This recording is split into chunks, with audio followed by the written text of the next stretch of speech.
Lord El-Melloi II's Case Files, Volume 9, Grand Roll. Middle. Title Yes, Chapter, Prologue, Chapter, cast by El-Melloi Studio. Please subscribe to our channel if you enjoy listening. The bright light of day was steadily fading away.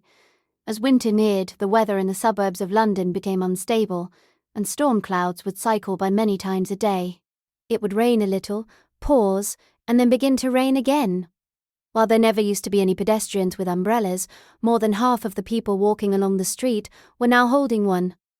It didn't matter, though. Either way, to me, rain was a memory from many years ago. There was something like it in the mining city as well, but it might be a bit inaccurate to call it rain. I could see the cloud-covered sky, the sound of incessant raindrops striking the roofs of houses, and the smell of dirt which made my nose itch. I recalled the black and white musical I had seen in the past on a television so old it looked like it had fallen apart already. Once, when I was subconsciously humming that song, my teacher had pointed out that it was Singin' in the Rain. That was how I learned what it was called. Learning the name had made me incredibly happy because I felt like I had gotten close to something that I had thought that I could never approach. As he thought of this, the young man ran down the street called Slur. Near the sparsely populated dormitories, a sad-looking shadow extended out across the pavement. The man had long, red hair. Because of his downward-pointing eyelashes, it was impossible to tell where he was looking. Though there was less than 5 minutes until class began, he looked as if he had stood here for several hours. Rather than saying he fit well with the rain, it was more like he was having a conversation with it. Why did that person look so lonely as he stood there, almost melting into the downpour? He was Dr. Heartless, the head of the Department of Modern Magecraft, Norwich. Sir? The young man called out. He did not immediately receive a reply. He didn't call out a second time. Instead, he held out his umbrella, and Heartless looked down after blinking twice. Oh, sorry. I was thinking too much about a new formula I thought up on accident and lost track of time. That meant that not only was he using his brain, but he was also using his magic circuits. Any mage that was at least somewhat capable didn't just use their brain to think. Mages seemed to need to be ready to activate their magic circuits at any moment to challenge problems that came up. This was an area I lacked the talent to reach. Have you discovered anything new? Yes, just like the first time I met you. The young man, who was a survivor, was turning 20 years old soon. The fearlessness in his profile suggested the end of his boyhood, but his eyes had retained the purity that he had in the past. Perhaps because of the nutrition he received and the environment he was in, he was visibly healthier than he used to be. Speaking of which, has anything happened? You're a bit later than usual? Nothing important. I just received a letter from Ashara telling me I could throw away the rest of the personal belongings. I see. And then I wanted to throw them out as I walked here, but I got a little distracted thinking about how we're all going our separate ways. You have been together for years, after all. Heartless said with a slight wry smile as he looked to the young man who was nodding. The young man was one of Heartless' former students and a survivor of the labyrinth. The other members of his team who explored Spirit Tomb Albion along with him had now been scattered to the four winds. The young man would probably never meet another person who he would share his fate with again. Yes, regardless if they became the adoptive children of famous mages or entered the secret autopsy division to work, they would all achieve feats that I couldn't even imagine. And now, as they were no longer with each other, I felt like there was a gaping hole in my chest. Ites in image nature to betray others. Long, red hair fluttered in the cold wind. It's essentially a problem of selfishness. The bond between teacher and student exists, but it is never absolute. Teachers value their students because they wish for their magecraft to progress, and students value their teachers because there are things they still have to learn. If they are no longer of value to each other, it isn't strange for the relationship to be discarded completely. That is what kind of creature mages are. Those words, which were almost like a lecture, flowed across the wet floor. However, they went to the trouble of sending in a request, and even asked for my advice before they officially became my students. I hardly ever see someone with such a sincere response. Well, I, however, seem to find something odd about this. I had actually heard about this a long time ago. As we walked, we had discussed how things would turn out and their dreams for the future. And then, in order to achieve those dreams, according to what Heartless said, there wasn't anything that could make me feel dissatisfied. At least, there shouldn't have been. Seeing the young man's somewhat dissenting expression, Heartless continued to speak. First, you managed to survive in that giant labyrinth. This feat itself is already quite radiant. For that reason, you might believe that all of your teammates will continue to collaborate like one harmonious team. However, this place is not the same as the labyrinth. As the battlefield changes, your technique must change along with it. However, you still live in the same world, so you'll get the chance to meet them again if you want to. Hearing his teacher's words, he looked up at the sky. That was something that did not exist in the labyrinth. Regardless of rain or shine, the vast expanse of sky was breathtaking to behold. Learning that it was a view that could be seen anywhere on the surface had shaken him. Though he had been so grateful to see it now, he had gotten used to it and looked up at the sky less and less. Even if you don't want to, the clock tower is but a small corner of the world. You'll inevitably cross paths with them one day. His voice carried some uneasiness. The surface world was too vast. Of course, he understood that only a small portion of all the people here knew of magecraft. This world ran on science, and those ones still stuck in the past needed to huddle together to survive. Worried even now, after I had already gotten used to it, the sky was still too vast. Under it, I felt so lonely, and then felt so selfish to think that. A woman walked without an umbrella in the downpour. Even though her expensive outfit was thoroughly soaked by the rain, she remained unmoved. Perhaps this was what Londoners were always like in the past. Or maybe it was what Londoners do in the present. The woman was old and had white hair. She smiled cheerfully and raised her wrinkled hand. Hello, Dr. Heartless. Good day to you, Lord Valualetta. Heartless bowed, and the young man hurriedly followed suit. It was impossible to determine the old woman's true age from her wrinkled face. Everyone in the clock tower knew that the appearances of mages were not to be trusted. It was even more so the case with lords. Lords would come by to visit once in a while. To the young man, the 12 rulers of the clock tower seemed like higher beings. I didn't expect you to visit. Oh, that's all right. I was just passing by when I realized I haven't talked to you in a while. Within Lord Valualetta's eyes, there was a scale that measured how she would treat the person she spoke to. Right now, it swayed in a delicate balance. Though they were supposedly equal in rank, that was not actually the case. Heartless was not accepted by all the other heads of departments. He was the only one of the 12 main departments to not be a lord, yet he was also required to converse with lords as if they were his equals. For that reason, he had had to accept many requests that did not benefit him at all. I had noticed this. When I first came up to the surface, I had thought that Heartless was one of the rulers. This assumption was incorrect. Finally, Lord Valualetta shifted her gaze to somewhere else. Is this one of your students? Yes. I think you two have met before. Heartless gave his shoulder a light nudge, and the young man swallowed, standing as straight as possible. My name is Kuru. What a strange-sounding name. After that, she lost interest in him and completely ignored the young man's best attempt to seem dignified. Lord Valualetta looked back to the head of the department he belonged to. Since I'm here already, I want to make sure of something. Have you heard about what happened to Lord El-Melloi? He attended a combat-based ritual in the Far East, right? Lord El-Melloi. I recalled that name. That family had a high status, even amongst the other lords. That person was the lord of the Department of Mineralogy. He was still called a prodigy, even though he was more than 20 years old, because he had achieved great things ever since he was less than 10 years old. Not only was he talented enough to take over the Department of Mineralogy, he was also talented in the field of spiritual evocation and became a first-grade lecturer in that department as well. I understood from his story how outstanding someone the clock tower heralded as a genius would have to be. The story of how that person went to attend a magecraft ritual in the Far East was only passed around amongst the gossipy ones in the clock tower. Rumours like how the El-Melloi were tired of only having fame in the field of research and wanted to display how powerful they were in combat as well. That also revealed who Lord El-Melloi was as a mage. It is the undefeated prodigy, Lord El-Melloi, after all. Even if the worst of luck befell him, there's no way he would be defeated in a magecraft ritual in the Far East, would there? That would be for the best. But maybe he'll lose to an ambush. Who knows?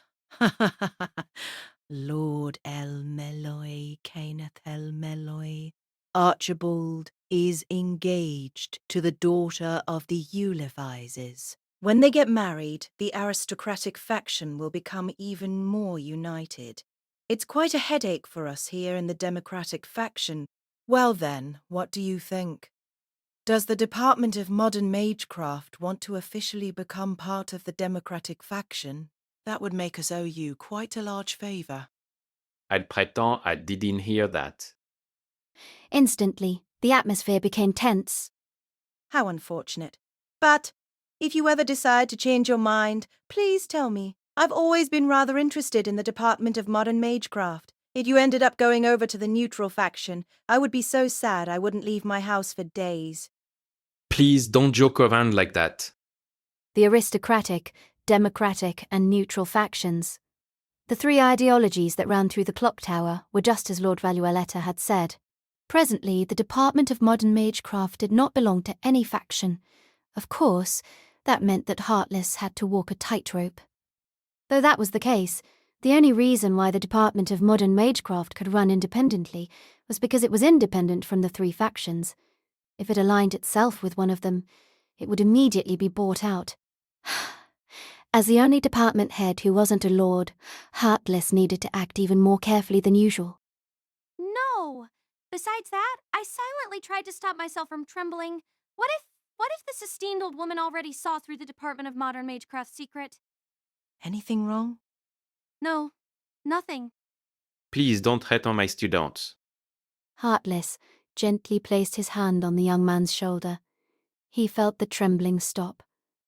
Looking to the young man, Lord Valualetta smiled again. I'm sorry. As an apology, could you please take this? She had taken out a movie ticket. Is this from the cinema you own, Lord Valualetta? Miss Inorai? Yes. I bought one of the newest sort of cinema complex. One of the theatres is specially reserved for relatives. This ticket will cover any movie you want. Aha, I've wanted my own cinema for such a long time. Wouldn't it trouble Lord Trambelio if you spent money too flamboyantly in the surface world?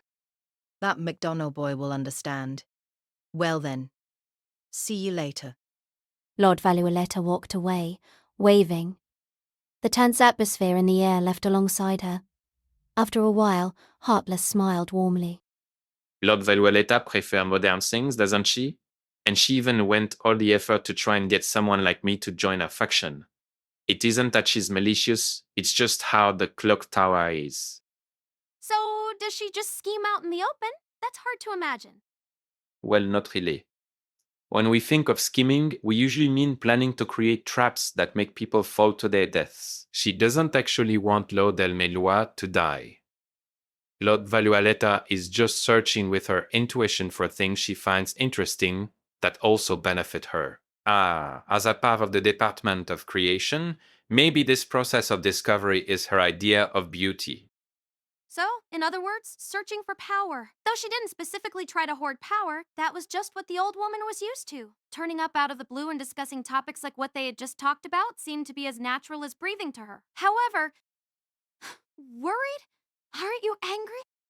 Angry? I wanted to say just a threat. I wanted to say, but I couldn't manage to finish my sentence. If I wanted to ask whether she had ill intent, the answer was probably no. However, what she said just then was almost like she was reminding him that his life was in her hands. That was who Lord Valualetta was like, but whether or not he could be complacent about it was a different matter entirely. However, as usual, Heartless accepted his speechlessness and responded with a wry smile. In this situation, I don't have backup, so I have to concede. After all, magies are relics from the past. Trying to incorporate modern ideas is always antithetical to our nature. We've never been equal. Heartless spoke of things that everyone in the clock tower accepted as an established truth. Magic crests could only be passed on to direct descendants, and the quality and quantity of magic circuits were decided at birth. Since magecraft was the most important thing to mages, their way of existence could only be described as old-fashioned. But the Department of Modern Magecraft. Yes, magecraft is in decline. For that reason, they can only start incorporating the New Ages, who they used to dismiss into their organizations. This extremely controversial compromise created the Department of Modern Magecraft. That is to say, this street. Heartless looked to the street before him. Just by looking down the street, there were hardly any people who would consider this place a centre for quality education. It was far too small for that. It consisted of a single school building stuffed between two roads. In terms of funding, it had around the same as the Department of Archaeology, but they were vastly different. That department was one of the most prestigious ones in the clock tower, backed up by hundreds of years of history. It was also the representative of the neutral faction. By contrast, the Department of Modern Magecraft was just a random building, poorly integrated to an area with a few existing workshops and relations. It gave the impression of being incredibly sloppily made. Even so, for the New Agers in the clock tower, this was a good enough place to place their hopes in. You just said how mages would betray people, right? What about you then, sir? Of course, I'm just an ordinary mage. I hope to attain the best results I can possibly achieve, regardless of what immoral methods I have to use in the process. Just like every other mage. Really? It had been several years since the first time had met Heartless. In that time, he had never seemed that selfish, not when he escaped from Spiritomb Albion, when he enrolled in the clock tower, or when he listened to his lectures. But don't you have the fairies? Heartless raised a finger and shushed the young man before he could finish his sentence. That has nothing to do with my nature as a mage. It just got mixed into my body by chance. Of course, there have been mages in the past who have attained exceptional ranks by using what they received from the fairies, but I didn't go down that path. The young man had heard of something similar before. For instance, someone who learned how to speak to everything in the world because they once touched a fairy. However, the young man's teacher had not become the department head this way. Without noticing it, the young man looked to his teacher. He hadn't changed at all. He was still the exact same as when they had first met, even when both the young man and his team had changed to be almost unrecognizable. I don't think you need to change. He walked a few steps on the chipped cobblestone road. Then he turned to look back. I love this street just as it is. Before he knew it, the rain had stopped. With the usual fickleness of London weather, half of the sky that had just been cloudy had already cleared up. Above them, a rainbow had appeared. Under the bridge of colours, the young man spoke up again, somewhat timidly. Sincere, I think that's because you're here, sir? That all happened 10 years ago, before the Fourth Holy Grail War had begun, and before the unconventional lord named Lord El-Melloi II had come to the Department of Modern Magecraft. That moment was back when the star in a certain young man's eyes still shined in the street known as Slur. Ominous Ways, Chapter 1. The true heroic spirit. The conqueror King Iskandar. Heartless and Faker want to summon him. Those words were like bullets fired by a demon. It had been around 10 years since the Fourth Holy Grail War. In that case, it crossed 10 years of time and struck straight into our hearts. No, it was even more impactful for my mentor. It was more like it had pierced through his skull and scattered his brain across the floor, and all I could do was stand there in bewilderment, for that bullet was made of pure despair and hate. We were still in Heartless's workshop. Just the chokingly dense smell of the wine cellar alone was enough to make someone drunk. It was enough to cloud anyone's mind, immersing them in the gifts of the god of wine. My mentor's gaze was still fixed on the wall of the workshop, which had been covered with an evidence board. They had probably all been placed there by Heartless. The woven patchwork of threads and post-it notes looked like they came from a crime drama. Several of those papers contained information about sealed Zenonid spells, and my mentor was probably trying to deduce what they led to. But why? Why would they summon the heroic spirit Iskandar? To my mentor, This conclusion was a fatal blow. Even the temptations of the snake were not so enticing. The original sin that made them betray God and take the fruit of knowledge was comparable to the sorrowful wish that bound my mentor now. I couldn't speak. I hope you can meet him. I had thought this painful thought just a few months ago. No, I still held the same belief now. However, Heartless had made the same idea sound so terrifying. I felt for the first time how sickening it was when what I dreamed of did not bring the results that I had hoped. But, however, a sound managed to stop myself. However, a sound managed to escape my throat. But why? It was the sound of my mentor slamming the table with his fist. That's what I want to know. It's the only logical conclusion to all of this. Worried though he was trying to suppress it, there seemed to be something that he could not hide. What kind of inner conflict and anguish was he trying to hold back? He had attended the Fourth Holy Grail War 10 years ago, and now all of his last 10 years of toil was about to be torn apart in front of his eyes. It looks like, no, this has to be it. What he learned in your hometown became the basis for this formula. By that, I mean the idea of resurrecting King Arthur by separating her into the body, the mind, and the soul. That was what we had just discussed. Heartless had observed my hometown for a considerable amount of time. Thinking back, that was when the connection between Heartless, my mentor, and I had first been formed. Then, did that mean Heartless's plan had first taken shape there? Or had it originated much longer ago? However, this is much more advanced than that. Using Faker as the core, he plans on exploring something greater than the heroic spirit Iskandar, such as using heroic spirits as a medium to create a chain reaction. Worried similar mutterings continued to examine the evidence board. Oi, what's up with you, puny mage?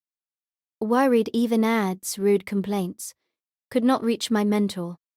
Damn it, why? I don't understand. Worried he was like a boxer who had lost after challenging a champion to a fight. Even my mentor, who took apart other people's magecraft almost instinctively, responded in this way. I didn't understand what I was to do. Ever since I became his disciple, I believed that I was always protecting my mentor. The opponents I fought against with Ad were gradually becoming stronger than I was, and it took more effort to face them. Even so, I could hold my own against them. Why did we need to fight opponents like this? I could not see, hear, or feel them. Our opponents were magecraft theories that only existed within my mentor's mind. If that's the case, the why unit can be explained. The problem now lies in why Faker would obey Heartless so easily. But You might think that it's natural that servants obey their masters. That isn't actually the case. Only command spells can force a servant to follow a command, but they cannot be used to force compliance over a long period of time. Command spells are only temporary. there was something else in my mentor's words beside what they meant at face value. Perhaps it was because he had experienced this himself 10 years ago in the Fourth Holy Grail War. So what wish does she have that makes her comply with Heartless? Is that wish for Iskandar to be summoned? Yes. The wide unit was clear. If he really could summon the true Iskandar, Faker would assist him. I didn't know anyone else who was as devoted in following another person as she was. Even if he wanted to conquer the world, she would probably be happy to comply. So what do you not understand? There's evidently some kind of bait in this formula. That's why even I can find out that he plans on summoning Iskandar. At the same time, this would have taken too much time to just be a trick to misguide me. My mentor's fingers, which had just been clawing at the wall, now pointed to the evidence board. A completed formula takes more than just a theory.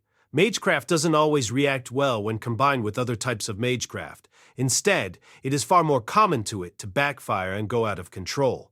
The more complete or powerful a formula is, the harder it is to be tampered with.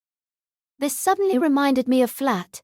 He had the rare ability to create a new magecraft foundation whenever he wanted to, by improvising and rearranging. My mentor had once said that, because of that, it was difficult for him to use the exact same type of magecraft more than once. In that case, the evidence board in front of my mentor was an intricate tapestry that had taken a truly staggering amount of time and effort, to the point where not even someone like Flat would be able to unravel it. It's like threading a needle, as the saying goes. From the parts that I can decipher, the spell seems to be incredibly strange as well. It's evident that this was the result of the careful work of someone who could undoubtedly be called a genius. Only someone with an unusual obsession and a knack for unconventional ideas would be able to create something like this. But then, even though it's already reached this point, no, because it's at this point this spell is somewhat limited by time and place. Time and place. For instance, the positions of the stars or ley lines. Several elements affected magecraft. For that reason, the classrooms of the clock tower were all built in carefully selected location. It was also important to make sure that different spells are compatible when combined. The magecraft of spring cannot be used with that of winter. If someone wanted to create a new formula, they would need to face these issues every time. For that reason, some mages made a living by obtaining a license from the Department of Law for every new formula created, so other people would have to pay to use them. Is at the center of all of this. Worried my mentor's fingers were trembling. What kind of complicated emotions were cycling through his mind? Where'd in that case? What'll happen if I try and stop Heartless? Bah. I didn't know if he heard me or not. His eyes did not meet mine, and his words fell to the cracked stone floor. If he really wants to summon Iskandar, maybe I should even help him. I don't need to be maintaining the order of the clock tower, even if he doesn't have memories of the past, even if I'm not his master, because all of these are trivial. Worried. Of course. To my mentor, the clock tower was only a distraction. Though he loved the students of the El-Melloi classroom, that could not compare to the king he had pledged his life to. Even though he had decided not to participate in the Fifth Holy Grail War, that did not mean he had given up on meeting his king again. However, he had decided that he needed to witness what the king's shadow faker planned. Finally, my mentor had arrived at the answer. That answer was to summon Iskandar. Then, should I help as well? Should I, as someone who had witnessed my mentor's struggles, support him in this? Should I stand beside him and encourage him to help Heartless and Faker summon Iskandar? I could not understand. I couldn't even make myself speak. I only needed to say a single sentence. Even though I desperately wished to reach out to help him, I could not think of anything to say. If only I had learned more poetry back at my hometown. Father Fernando had always encouraged me to. Finally, I had thought of something. Why does Heartless want to summon Iskandar? That's what I don't understand. There's no doubt that Faker will be the core of the summoning. However, Heartless has placed all kinds of extremely convoluted spells around it, including the seal-designated magecraft created by El-Melloi that we talked about earlier. Is this seal designation the same as the one from before? It was supposedly an edict from the clock tower to protect extremely valuable mages, whose abilities could not be passed down to the next generation.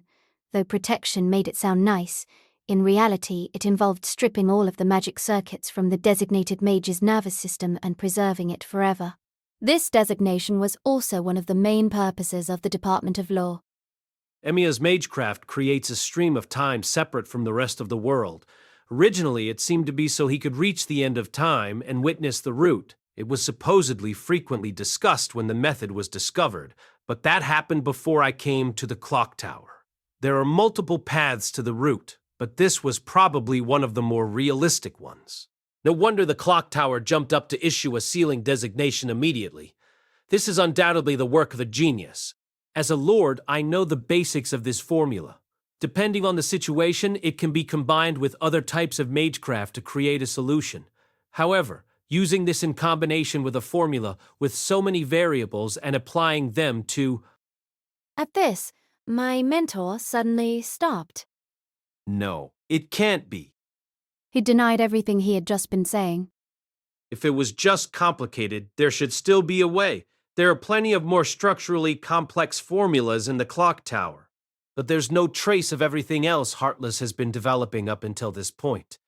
Even something complicated should have a core made of a type of magecraft he is used to. Even the habits of spellcasters will naturally seep from everything they do. What is Heartless trying to do? Why would he use this kind of magecraft? Or is this what the head of the Department of Modern Magecraft is supposed to be? Without fully realizing it, I had become aware of it. My mentor's discerning eye was probably more centered around people. Just as how he managed to deduce the essence and future of dual magecraft from Luviagalita Edelfelt's nature. Just as how he had seen through the secret behind the twin towers of Ilsema, at a glance when he faced Mr. Byron. Like my mentor had once said before, mages could not overcome the wide unit. For mages who are immersed in the story of magecraft even before they are born, both resisting and accepting their nature will erode their inner selves. In this sense, no other group of people in the world are less capable of lying than mages are. Just as he had explained in Adra, the Castle of Separation, my mentor could approach the essence of a type of magecraft by seeing through to the essence of the mages themselves. However, the tracks that Heartless left behind lack this air. That was why my mentor had needed the support of Volumen Hydragiram when he was analysing the spell we discovered at my hometown. Rather than saying that he didn't feel like a mage, it was more like he lacked the basic ways of a human being, just like his name implied. Is Heartless' goal to reach the root? It was the goal that most mages chased after, the origin and end of magecraft. The clock tower had also been built for the purpose of reaching it. However, my mentor shook his head. I don't think so. This combination is needlessly complicated for that. Theoretically, the root could be reached using Amiya's magecraft alone. That's why it was seal designated.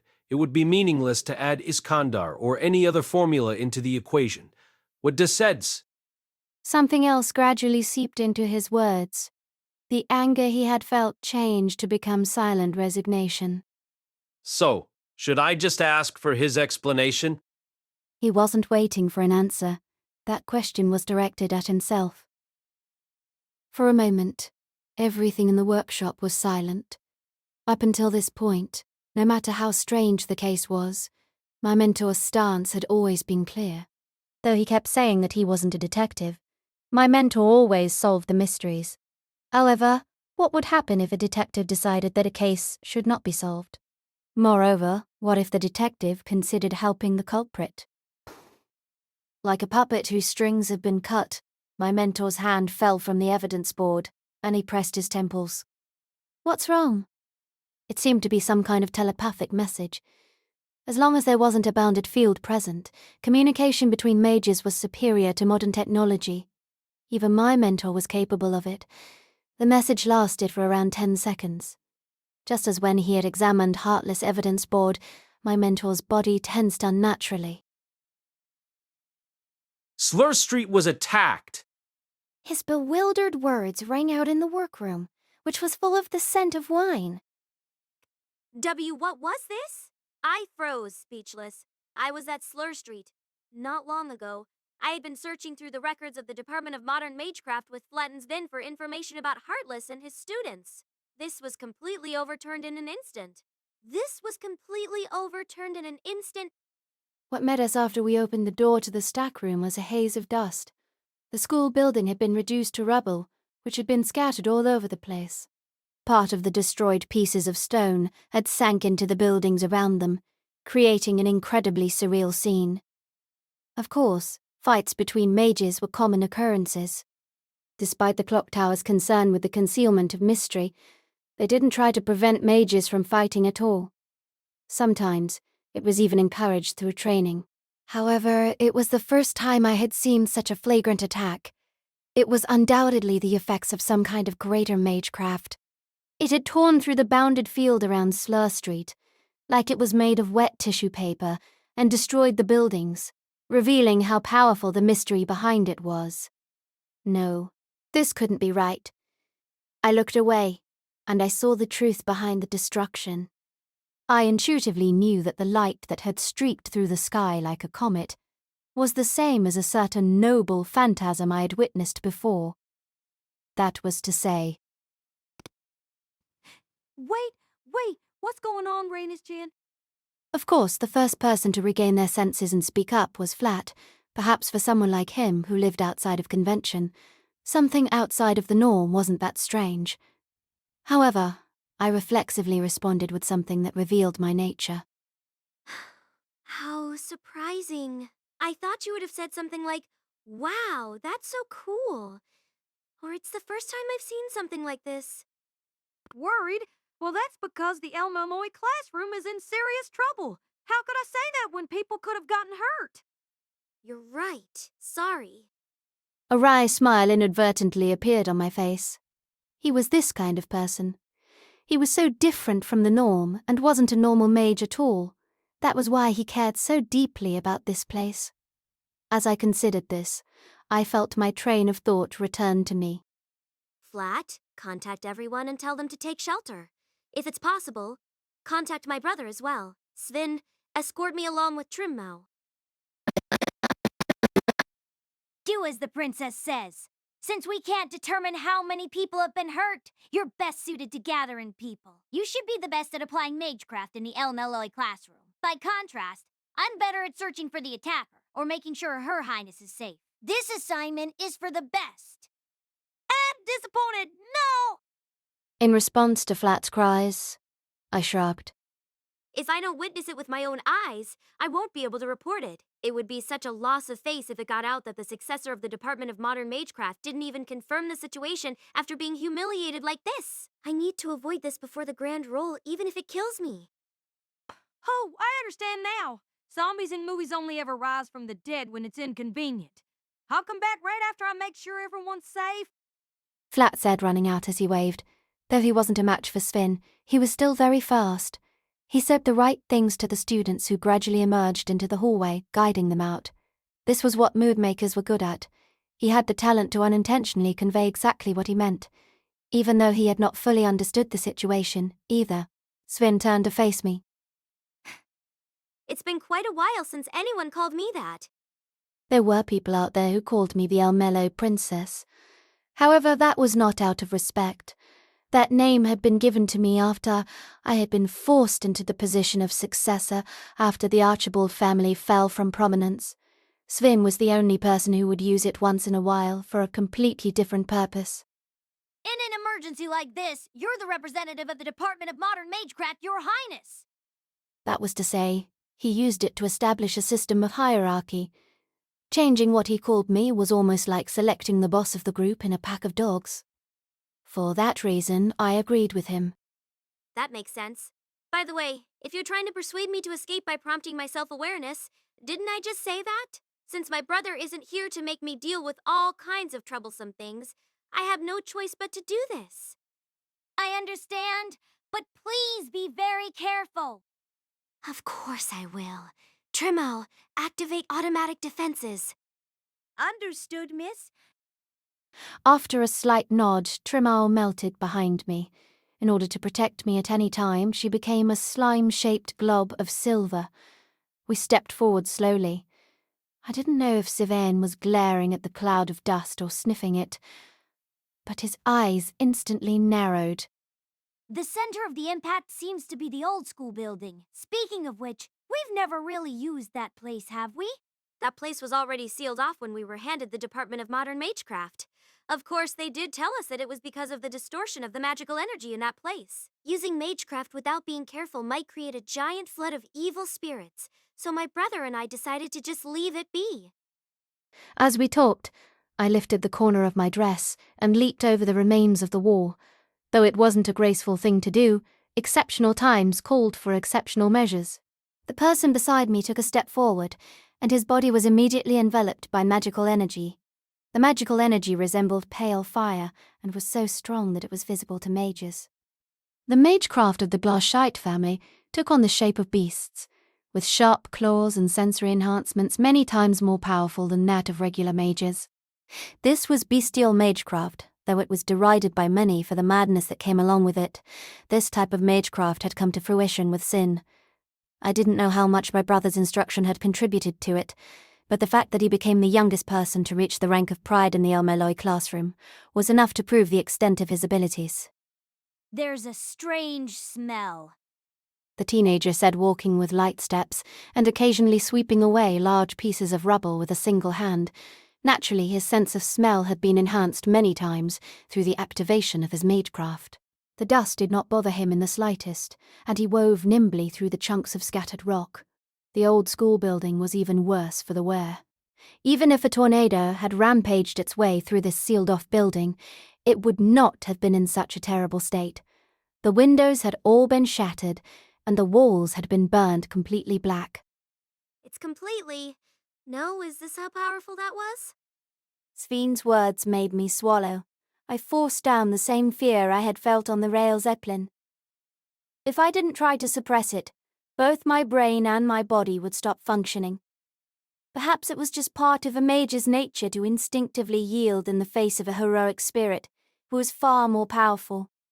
If we're up against Heartless, there are no bounds to what he could pull off, considering how he managed to infiltrate Slur Street by pretending to be Calls. However, if he intended on taking revenge on the Department of Modern Magecraft, there wouldn't be a reason to go silent after the initial attack. It doesn't make any sense to give Flat the time to gather everyone to safety, and Faker's noble phantasm should be capable of continuous destruction. So, what do you think? I have a couple of ideas. There was a trace amount of magical energy in his voice. A beast's howl was a type of magecraft that was well developed all across the world. Sometimes it could be used to call upon evil. Other times it could cleanse evil instead. My brother had once discussed in a lecture how sounds outside the range of human hearing could have uses like that, and have been regarded this way throughout history. One of them is that there isn't enough magical energy. Using a noble phantasm requires large amounts of it, and according to my research on the Holy Grail War, servants are somewhat reliant on the Holy Grail to sustain themselves. As an extra member, though, she doesn't have that privilege. He went through all this effort, only to run out of steam at the enemy camp? He is the former head of the Department of Modern Magecraft, after all. He shouldn't be that stupid. If he was, that would make my life a whole lot easier. True. So that idea isn't worth exploring, then it has to be another idea. His target isn't Slur Street, but rather the old school building. Not bad. Unsealing the entire building would take quite a bit of time. Just blasting through it all using her noble phantasm is a reasonable idea.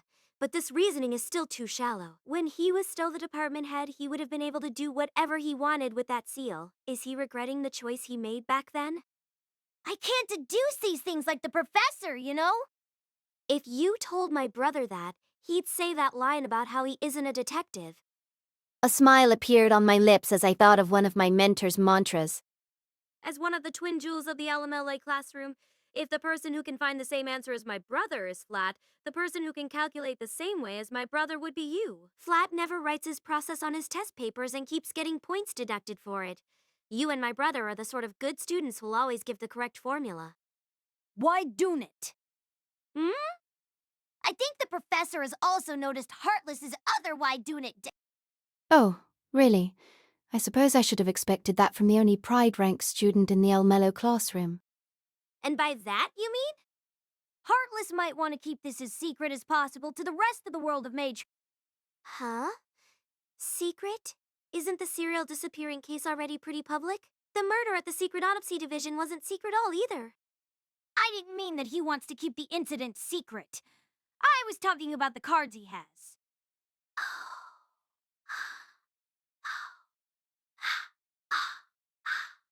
Oh. I finally understood.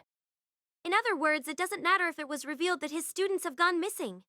But he needs to hide the fact that he has a ghost liner with an anti-army noble phantasm. Why, though? Even though there was a murder at the secret autopsy division, it didn't result in any excessive damage. Afterwards, we found out that it had been the result of Kaloob's attempt to make a stand. That is to say, Heartless wants to avoid the clock tower's attention. And as long as mystery is kept concealed, the clock tower leaves mages matters to themselves. Every sentence he spoke was clear and easy to understand. Perhaps he might even be more suited to being a detective than my brother, who would always analyze complicated magecraft theories. On second thought, it still feels more natural for a detective in a mystery novel to smoke and ramble on about vague theories. However, Heartless has decided to play his cards here, He probably decided on this a long time ago and planned it out so that the professor isn't here and that the grand roll is close at hand. I see. It was just like negotiating with people. Every element of Heartless's actions carried some kind of meaning. Since he played his card here, is this his final goal? At least it's one of them. There should also be a reason why the old school building is important. So that's why you've also come, right? I guess you could say that. My brother isn't here, so it would be humiliating if I just decided to lie down and admit defeat after being checkmated by the enemy. My brother told me to retreat immediately if we encounter Heartless or Faker, but I can't do that after he attacks Slur Street directly. Even if I won't achieve anything, I still need to do all that I can. Speaking of which, you should try and apply those analytical abilities of yours to your daily life. Svin whirled around, shifting his gaze from the ruins of the old school building to me. Excuse me, what? You know what I mean. If you use the same kind of analysis on Gray, maybe your relationship would progress faster. Ooh, Your Highness. Seeing Svin struggle to respond, I laughed. Ah, youth! How wonderful it was to be discussing such a subject as people who fed on darkness. It was only an excuse to say that mages aren't able to reach out for something as brilliant as that. We just cowered in fear at the purity of others, which we could never attain for ourselves. Yes, I saw that kind of dream in him. It must be because of that brother of mine. He was too much like a mage, yet too far from one. This was all because of my brother's paradoxical existence. We circled around the collapsed spiral staircase, and I walked forward with one hand on the wall, tensing my strengthened nerves. Finally, we arrived there. It used to be the lobby of the old school building. However, we could see something extraordinary there. The underground? The marble floor had completely caved in, opening a window to a vast chasm of darkness. Well, your theory seems to have completely hit the mark. So that was why he needed to play his card here, at the old school building. In that case, what does Heartless, the former head of the Department of Modern Magecraft, desire? And what was hiding beneath the old school building, in a part of the Department of Modern Magecraft, that was completely unknown to me?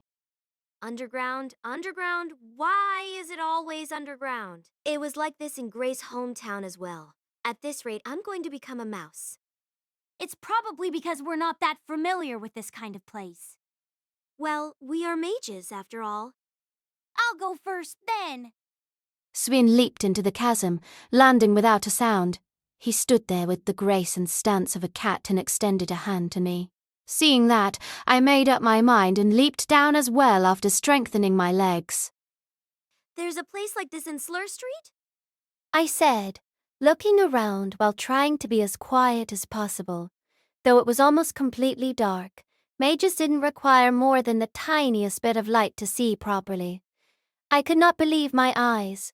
Though I said that, it was impossible to deny the reality of what I saw in the darkness. It was a giant object, in the shape of something that I felt like I had seen before. What is that? I swallowed, reaching out. Though I still wanted to pretend it wasn't actually there, my fingers made contact with it. Though it was truly massive, its shell still felt like the chitin of a juvenile. That was to say, Isn't this the corpse of an insect? ah, yes. I didn't want to agree, but I had to. What was in front of us was the corpse of a giant insect. It was probably a pill bug of some sort. However, it was far too large. It was at least 3 meters tall and 10 meters long. On top of that, there was more than one corpse littered about the spacious underground cavern. No! This can't be possible. No matter how good the bounded field is, there's no way nobody noticed that all this was buried down here for so many years. If that was the case, we must all be absolute dolts. Evidently, the cavern stretched further beyond the old school building. It was possibly even larger than Slur Street, extending all the way outside the bounded field. It was even more unlikely that a temple this large had evaded our notice for so many years, as we attended and taught classes naively above it. However, the only other alternative to that was even stranger. It was almost as if this cavern had only been created several minutes ago. Trying to stop my mind from wandering, I looked up, reaching a conclusion about the giant corpse before me. This is the corpse of a creature from Spirit Tomb Albion, isn't it? From Albion? It couldn't be from anywhere else. Maybe you'll find traces of these animals hiding somewhere in an odd corner of the world, but it just isn't possible for several of them to exist beneath London. It isn't possible for them to exist. Their mages shouldn't go around saying things like that. It was hard for me to accept something as absurd as that. Damn it, I did guess that it had something to do with Albion, but I hadn't thought it was anything more than smuggled goods. I had suspected that the Department of Modern Magecraft under Heartless had had some kind of secret, illicit monetary relationship.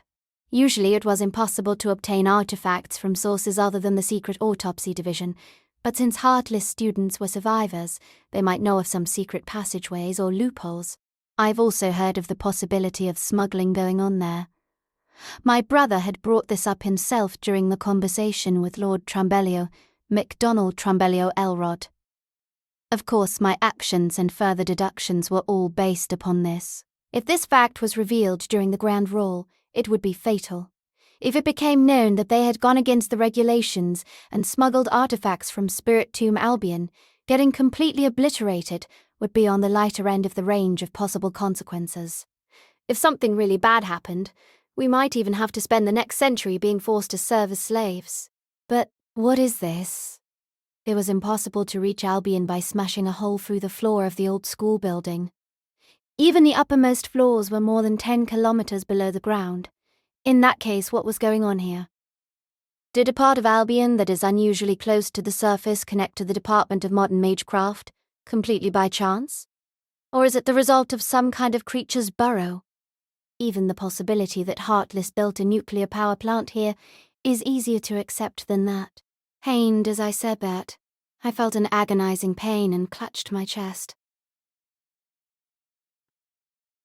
Pained my eyeballs were searingly hot. I didn't need a mirror to know that my eyes were now bright red. Shadows slowly began to creep in from the edges of my vision. I'm fine. Sveen, use your bestial magecraft to completely shield your respiratory system. Too much ether can damage your internal organs. Dash! Understood! Slyvin immediately adjusted the magical energy around him. Even the air itself was now rich in mystery. It was an environment that could only belong to Spirit Tomb Albion. That was a truth that I had to accept, regardless of whether I wanted to or not. Still, the question remained. What on earth was going on? Heartless wouldn't have gone all the trouble of attacking Slur just to show us this. In that case, what was his wide unit? And what was my brother doing at a time when he should be here? Worries and frustration cycled around my mind, making my heart pound furiously. Sven's nose twitched as he examined the corpse in front of him. Then he looked behind it. The teenager had smelled something there, in the darkness too deep to see through with my strengthened eyes. Is there? Yes, but there's still a little bit of distance between us. Without hesitation, Sven bent down on all fours. Please, Your Highness. Can you promise me the same experience as a ride in an Aston Martin? It'd be more like a ride on a prancing horse. The teenager propelled himself forward with his legs as if I was as light as a feather. Leaping up from the back of the giant isopod, he dove forward, sticking to the walls of the cavern. He was not walking on 2 feet.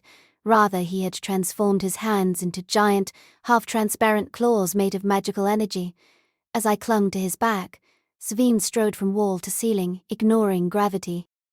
How handy, I muttered, as I was being supported by Sveen's tail, which was also made of magical energy. As expected of an honours student, he had thought of everything. Trimau also stretched out slightly, hiding her presence and tailing us.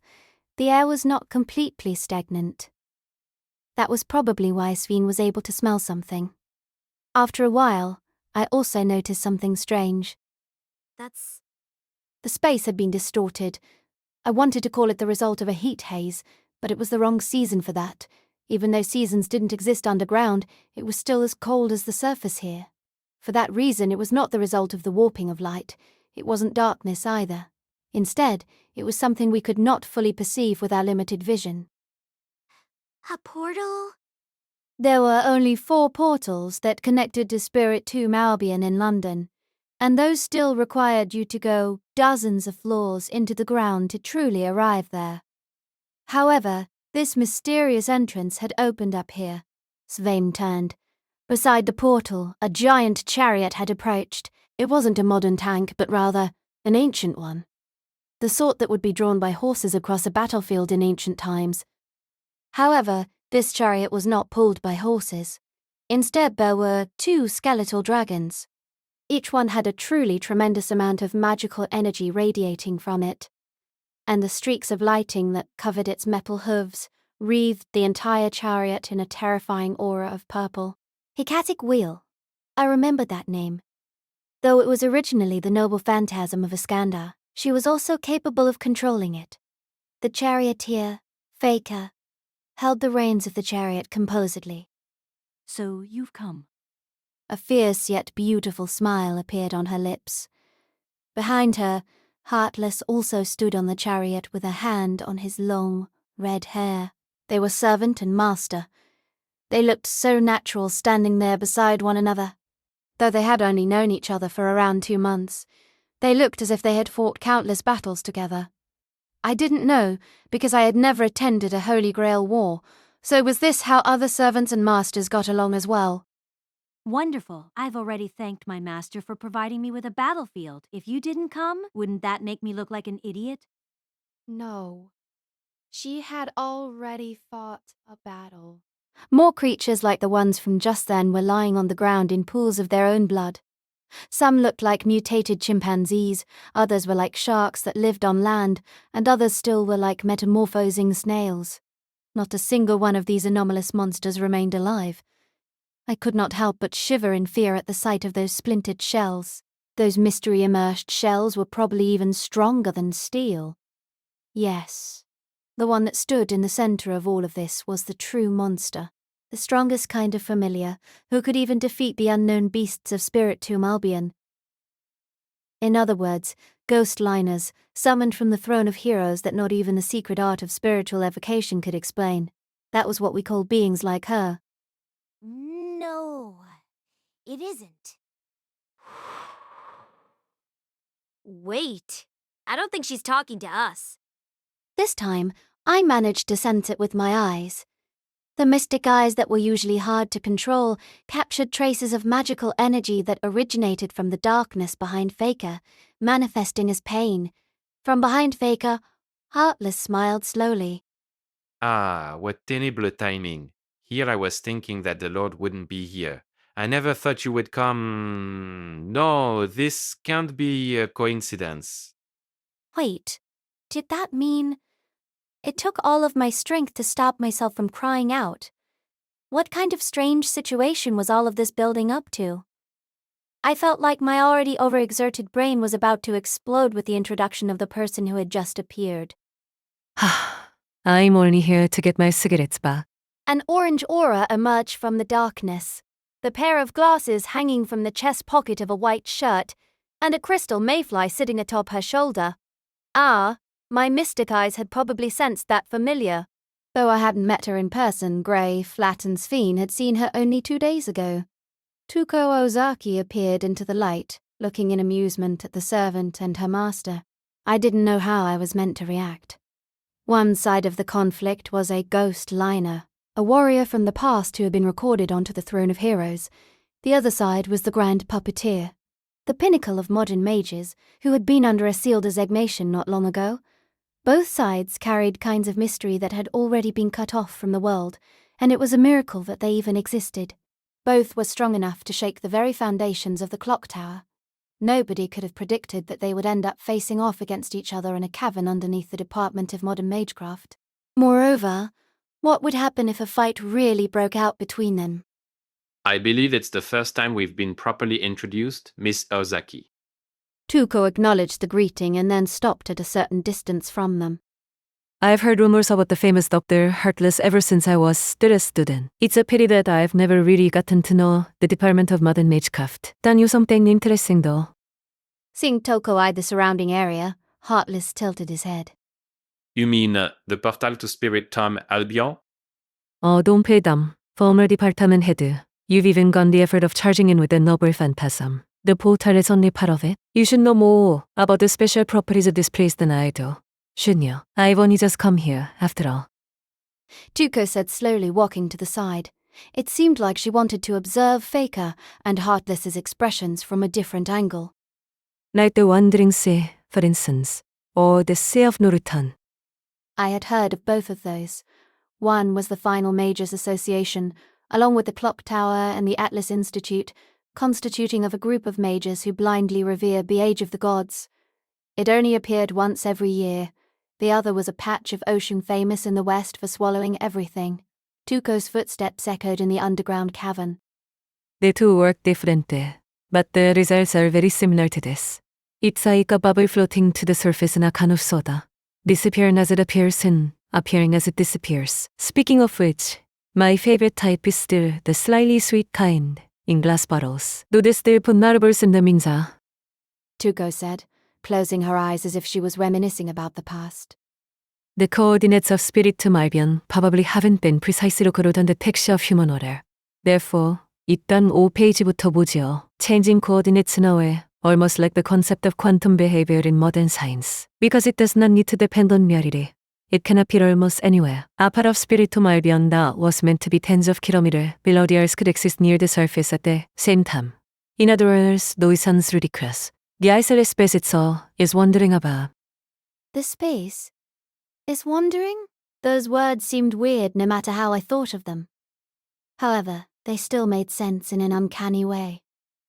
I suddenly thought of the games my brother played. Sometimes special stages would appear out of the blue. Sometimes there were bonus stages. Other times, they were extra stages with unusually strong enemies. Though they appeared in different ways, they were both spaces that appeared outside of the regular order. And what if this place was like that as well? A bubble that was separated from Albion disappeared and reappeared, only to disappear again. Bubbles formed this way are connected to Albion, but they inevitably disappear after a while. Neither the mages of the Clock Tower, the Secret Autopsy Division, nor the survivors have noticed this. However, as the former head of the Department of Modern Magecraft, you know that a bubble like that would appear underneath their school building. How is that? Impressive grand pupitaire. Heartless's smile remained unchanged. Yes. If that's the case, we found the person who smuggled artifacts in the Department of Modern Magecraft. The source of Heartless' money had always been unclear. He had used quite a great deal of money to fund Yvette's bids on the rail Zeppelin and to procure the linden leaf during the case at the Twin Towers of Il-Sena. But a space like this that allowed him to take artifacts periodically from Albion would explain it all. However, a question remained. Why would Heartless want to go to Spiritum Albion now? Why would he go as far as to trample Slur Street with a noble phantasm? And why would he pick this time? Just as these questions circled around my mind, Heartless tossed out a question of his own. And why might you be here, Miss Aozaki? Oh, I accepted a commission to do some investigating. This kind of commission doesn't usually suit me, but I suppose that's just the way the world goes. The commissioner was one of your students, you know? Tuco's gaze pierced straight through Heartless. I get to the point. What did you do to your former students? What did that mean? I wasn't even able to understand why Tuco wanted to ask that. However, a frown appeared between Heartless' well-groomed eyebrows. Well, that's a bothersome question. Heartless said with the expression of a teacher whose student just found a mistake in his lesson. After a moment, he responded calmly. I told them to dedicate their lives to the most radiant thing. In response to that, they went to search for the most radiant things in their lives, and that was that. I say, that's not a bad way for things to be settled. But why would you want to attack Albion? Why would you give up being the department head and pen this over the course of a decade? The reason for that is incredibly boring. No matter which other magi you asked, the answer would probably be the same. The reason was too boring, too trivial. Like getting pricked by thorns when you pick flowers.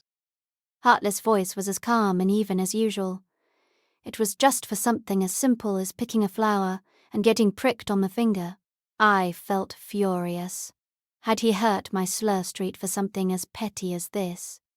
In response to that, Tuco brought up a new name. Do you remember student name, Kuro? As I expected, Heartless's expressions still remained the same. All of your other students are chaseable, even the ones who have gone missing. This student is the only one of whom no one has records. The last mention of him was around 10 years ago, before you resigned your position and left the clock tower. Heartless was silent. Invisible blades clashed between Heartless and Tuco.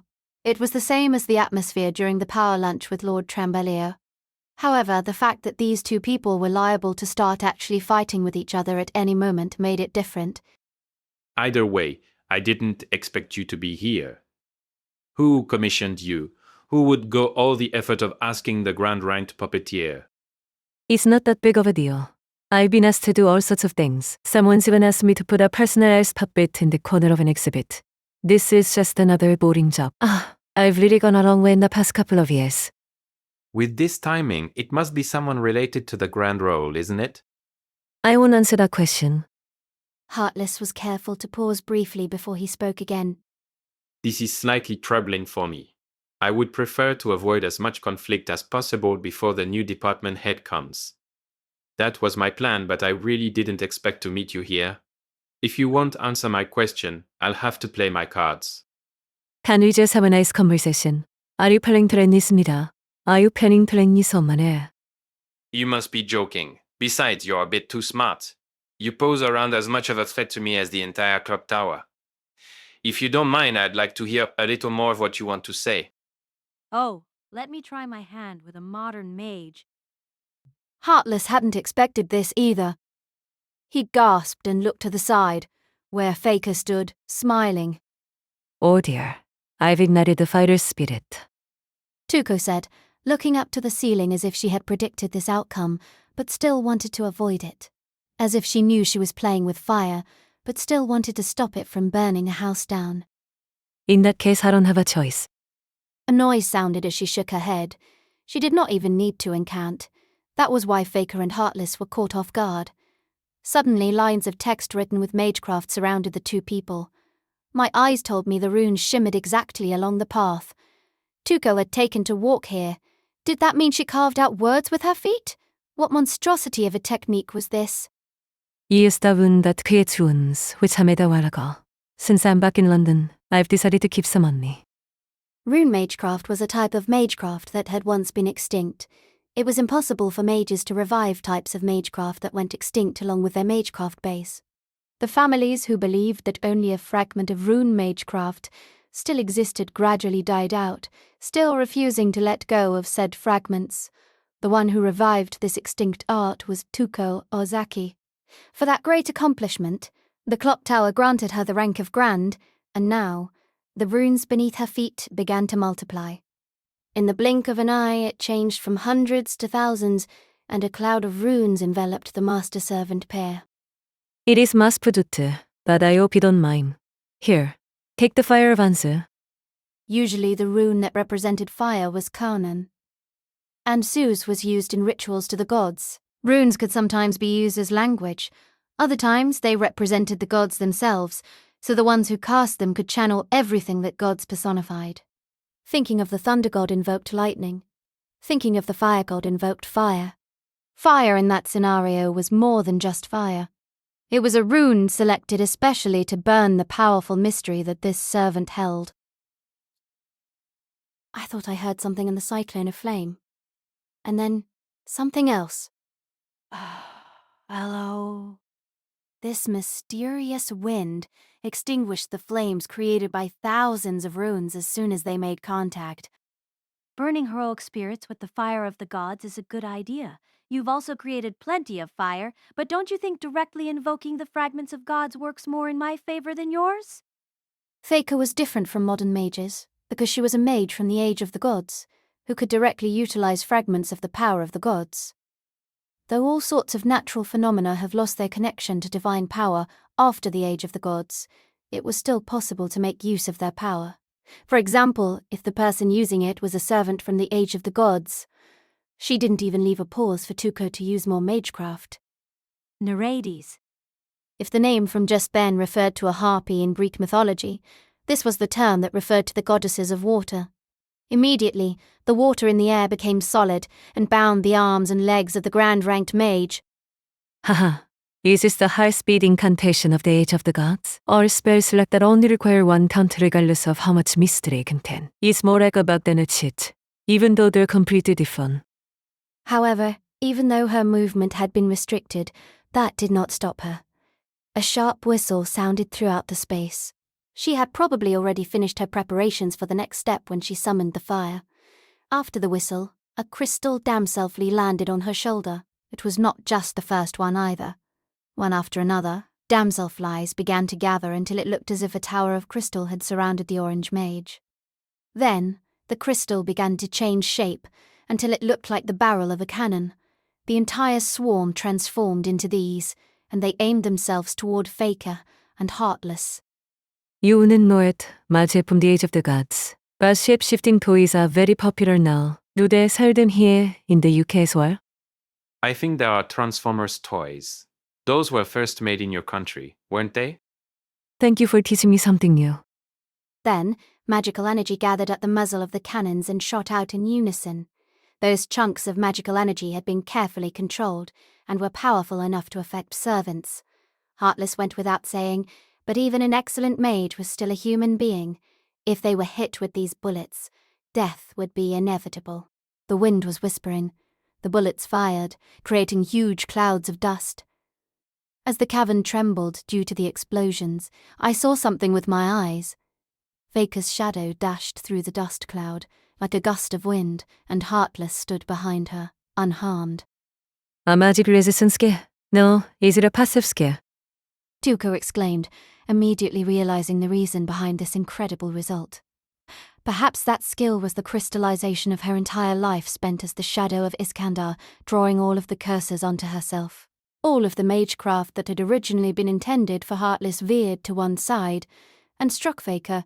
As she ran, the talisman she was wearing shattered. Perhaps that had been made when she was still alive to protect Iskandar. The bullet, which would have been able to harm servants, became nothing more than a breeze that blew at her hair. Your precision is beautiful. Everything from your thought process to your readiness for battle is remarkable. Your spells are far more accurate than mine. You are a mage worthy of recommendation to my king. For someone like her, that was undoubtedly the greatest compliment possible. But you're still too fragile. Suddenly, the air in the cavern had been cleaved apart. However, Faker's strike stopped a few inches before it could split Tuco's skull without making a sound. The blade quivered as it stayed there. Well done, Sven. Thank you, Your Highness. Sven was the one who had stopped the heroic spirit's sword. He had enveloped his body with bestial magecraft. However, it wasn't just bestial magecraft. The hand that had caught the sword was covered in silver armor that did not interfere with the bestial magecraft. That was to say, it was armor made from adjusting part of Trimmau. After seeing Faker absorb the ammunition shot out by the crystal damselflies that had turned into guns, I had ordered Svan to join the fight and manipulated volume in Hydragirum. My apologies. The beast's howl struck Faker directly in the face. This was also one of the ways to use bestial magecraft. A single shout would have been enough to make a regular mage faint. Though it wasn't enough to kill Faker, it was enough to make her lose her composure. Tuco, who had leaped backwards with Sven, waved her hand. The magecraft constraints summoned by Faker were dispelled in the space of a few seconds. As usual, she easily pulled off things impressive enough for anyone to be struck speechless. Tuco looked toward me and closed one of her eyes. I thought you would come in at some point, but I didn't expect that just then. I don't think I could have missed that time. Though we had tried our best to hide it, the grand-ranked puppeteer still saw through us. Danjo, by the way, can you help protect me from the scary-looking warrior over there? Sven, get ready. Understood. Svine stood in front of us, and we stood in the back. Tuco and I were not suited to hand combat. If Faker got close to us, we would lose our heads immediately. A tense atmosphere still permeated the space, and the smell of the earth that had been scorched by the shockwave from the bullets seemed to clasp at my heart. Can you help us? Of course. I've already made preparations in case I don't have enough runes, but mages from the Age of the Gods really are a different sort. Tuko paused briefly to smile. Facility is para for the course. I am a vulnerable woman. After all, I suppose that's still better than being called old, though. I'd wish you didn't sound like you're having so much fun. I'm sorry, but it's impossible not to sound happy. That was true. It was only natural for a regular mage to be so fascinated by the mysteries of the Age of the Gods that they were witnessing for the first time to the point where their own lives valued less than it. That was how different mages from the Age of the Gods were from the ones in modern times. The high-speed incantation from just then was an example. No matter what modern mages did, they would be bound by certain restrictions. The depth and power of magecraft was automatically determined by a single action of magical energy, and how many counts it demanded, from 1 to 10. Even Tuko's rune magecraft required prior preparation, so it might even be more labor-intensive. However, mages of the Age of the Gods could easily bypass these restrictions. The depth of a spell that only needed a single word to activate could be enough to deceive the entire world. That was why Faker could break through the torrent of runes Tuko had activated with a single word. Since the depth of the magecraft was different, there was no way to compare their accuracy and strength directly. That was how paradoxical phenomena could be completely overwritten.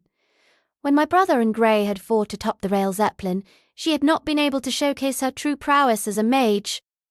Are you one of Lord El-Melloi II's students? Cast by Artal Studio, please subscribe to our channel if you enjoy listening. Prideful, yes. I am the oldest and most accomplished one of them all. Svinglash Chite. There was only a slight difference between him and Flat, who was also in the old and accomplished group. However, between the two of them, this seemed to be an important distinction.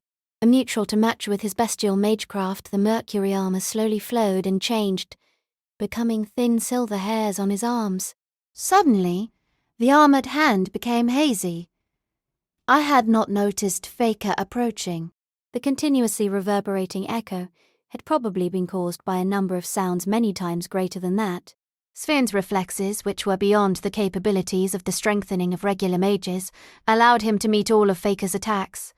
Volumen Hydragirum, the mystic code created by the person who used to be my brother, Kenneth El-Melloi Archibald, was also enough to parry Faker's attacks. Sven leapt up countless times. His speed gave him a slight advantage. I could only follow the shadow that zoomed around the cavern with dazzling speed. I felt Sven's rhythm and tried to make instantaneous adjustments to his armor. Both Sven and I understood that in order to win against a servant, we needed to push Sven to the limit. I'm sorry, brother. He had told us to retreat immediately if we met Heartless and Faker. However, we could no longer follow those instructions. Though meeting Tuko Ozaki had been a complete coincidence, my instinct told me that there wouldn't be a better chance to fight Heartless. At the same time, there wouldn't be a more intense crisis.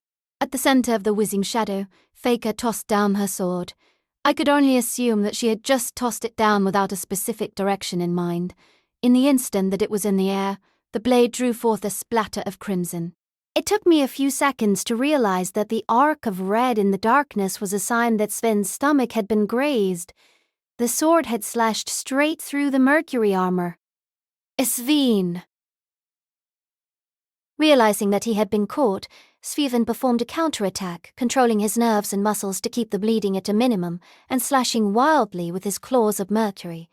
This was the supreme mystic code, created with bestial magecraft, plus the magecraft of the El-Melloi, with enough power and speed to slice apart steel and enough mystery to harm spirits. However, Faker was able to calmly parry the vicious attacks that came from every direction. It didn't look like it had taken her much effort, and it was as if a switch has been clicked in Sven's heart, as his claws were deflected again and again. It wasn't just that, either. Faker either dodged or destroyed, with the supporting bullets fired from the crystal dam sulfurly guns around her with a single word of high-speed incantation. I inhaled sharply. Faker was a mage from the Age of the Gods, as well as a proficient warrior. I knew all of this. However, I didn't know that she had tricks like this up her sleeve. What an interesting student. I've seen mages that use the power of beasts before in the East. The mages of the Indus were difficult to deal with, too. I would have had much more trouble if it wasn't for the boy that led the way for us. Ha! The wine he brought was delicious, though it did get my king drunk, and the results were far from pleasant. While I adjusted volume and hydrargyrum, I recalled a certain legend. It was a story about Iskandar's eastward expeditions. When researching my brother, I inevitably had the opportunity to look up the heroic spirit he summoned. Who should have had a story like this? According to some sources, the young soldier who guided Iskandar on this expedition was Chandragupta himself, who later founded the Mauryan dynasty in ancient India. Historic characters like this were scattered all around the world, forming the basis for history. That was another proof that Iskandar was more than just a hero. Or the ghost liner in front of us was his shadow. This is what I did then. Magical energy only flickered in the woman's eyes for an instant. It wasn't just a one-count spell, but a single action that could be activated with magical energy alone. The mystic eyes of compulsion. Though it didn't reach the rank of jewel or gold, it was a noble colour that could still be called a crystallization of mystery. Naturally, that wasn't a level that pathetic mystic eyes like mine could reach. I froze, along with Sveen, his bestial magecraft, and a mercury suit of armor.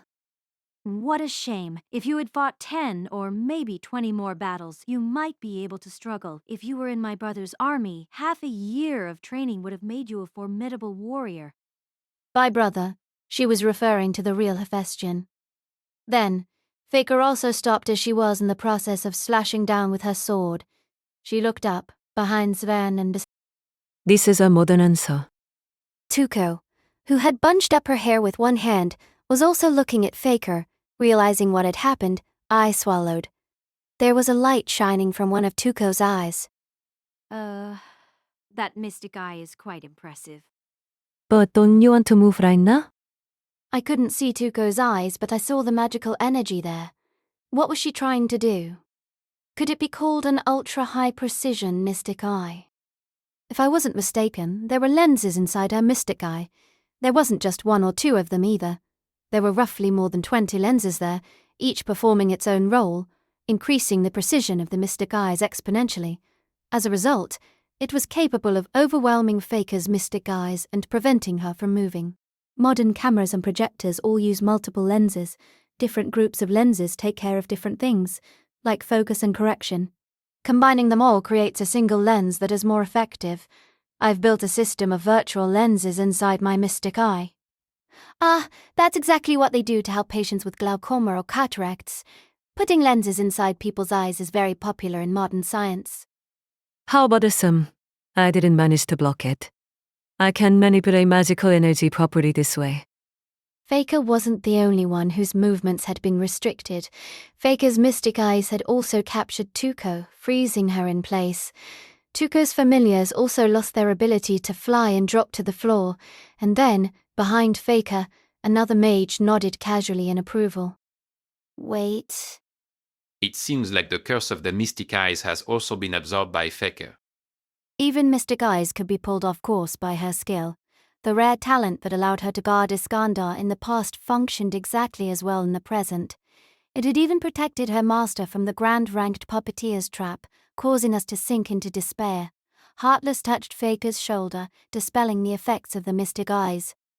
That scrawny mage also used a similar trick to dispel my mystic eyes, after all. I say, then I'll have to compare to El-Melloi II. He taught history to an enemy, already spawned in himself.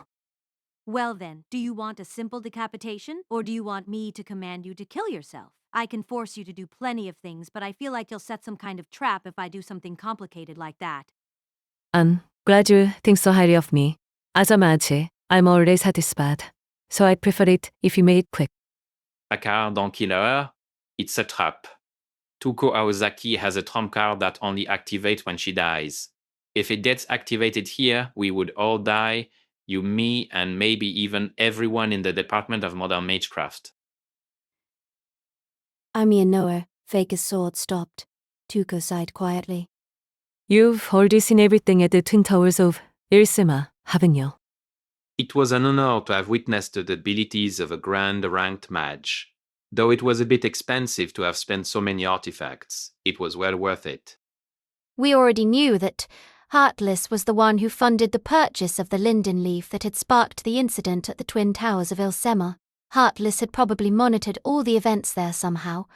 Of course, he had probably also thought through how he would act in a fight. Though she had been completely cornered, there wasn't a trace of concern in the mage's attitude. It was more like they had met each other, said a polite hello, and then shared their magecraft. Now, it was time to wax philosophical and talk about things like the nature of arrogance and honesty. Your goal isn't to destroy the Department of Modern Magecraft, is it? If the 내르된 물은 나왔던 구가 이사완다람 이에 안에 is such a powerful noble phantasm. There are only an extremely small number of modern mages who would be able to counter something like that. After all, what are you meant to do with a speeding chariot from the age of the gods? But you didn't do that. Instead, you wandered ahead to Albion. Why is that? What do you think? The same went for the fight just then. If he just found us bothersome, all he would have needed to do was trample us with that chariot. Though not having enough magical energy to do that is part of the reason. That's not all, is it? You still haven't answered me about your students, Nida. I'm getting a little tired of this, to be honest. The Secret Autopsy Division will reveal the corpse today. I have a question regarding that corpse.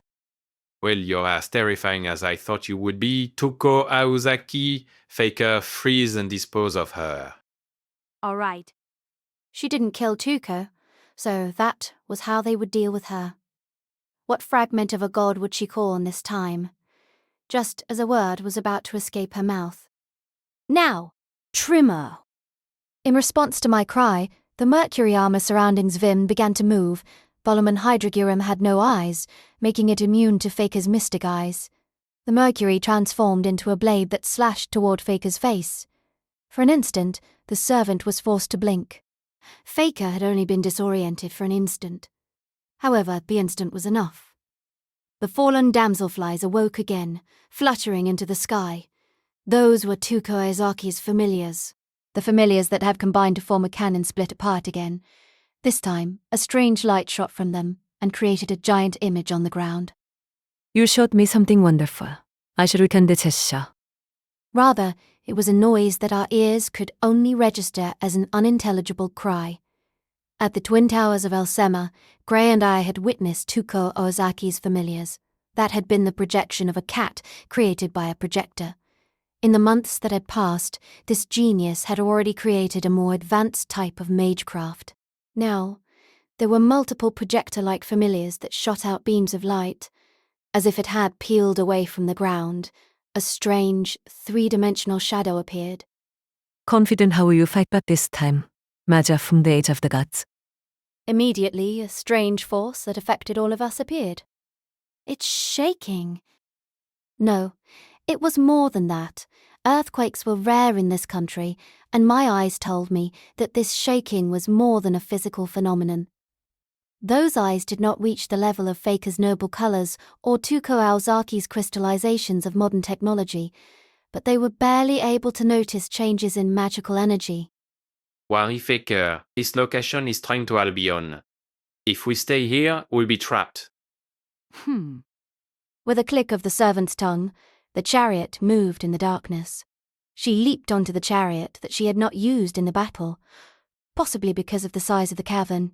She pulled down on the reins of the skeletal dragons, and the chariot shot toward the portal. However, the Tuko Azaki's shadow familiar dashed forward as well. I did not witness what that strange creation was capable of. However, those claws did manage to hurt the mage of the Age of the Gods. Tuko Ozaki. Something bounced off the ground. It reflected the light, and the faint sound of metal sounded beside my feet. A coin. It was undoubtedly an antique. Someone's face had been carved onto its surface, but why would something like that be on a chariot? Just as I thought about that, the change accelerated even further. The ground itself was shaking, like someone waking from a nightmare or floating up to the surface of water. I saw the world welcome dawn, converge, leap, collapse, reconstruct itself, burn, freeze, and then create everything that existed in the present. Sven's cries seemed so distant. As the servant and her master dove into the portal, My world shattered into nothingness. Chapter 2. Menace. My mentor and I stared blankly at the sight. It was almost as if it had been bombed. The buildings had all been shattered, and huge pieces of rubble had pierced into the earth.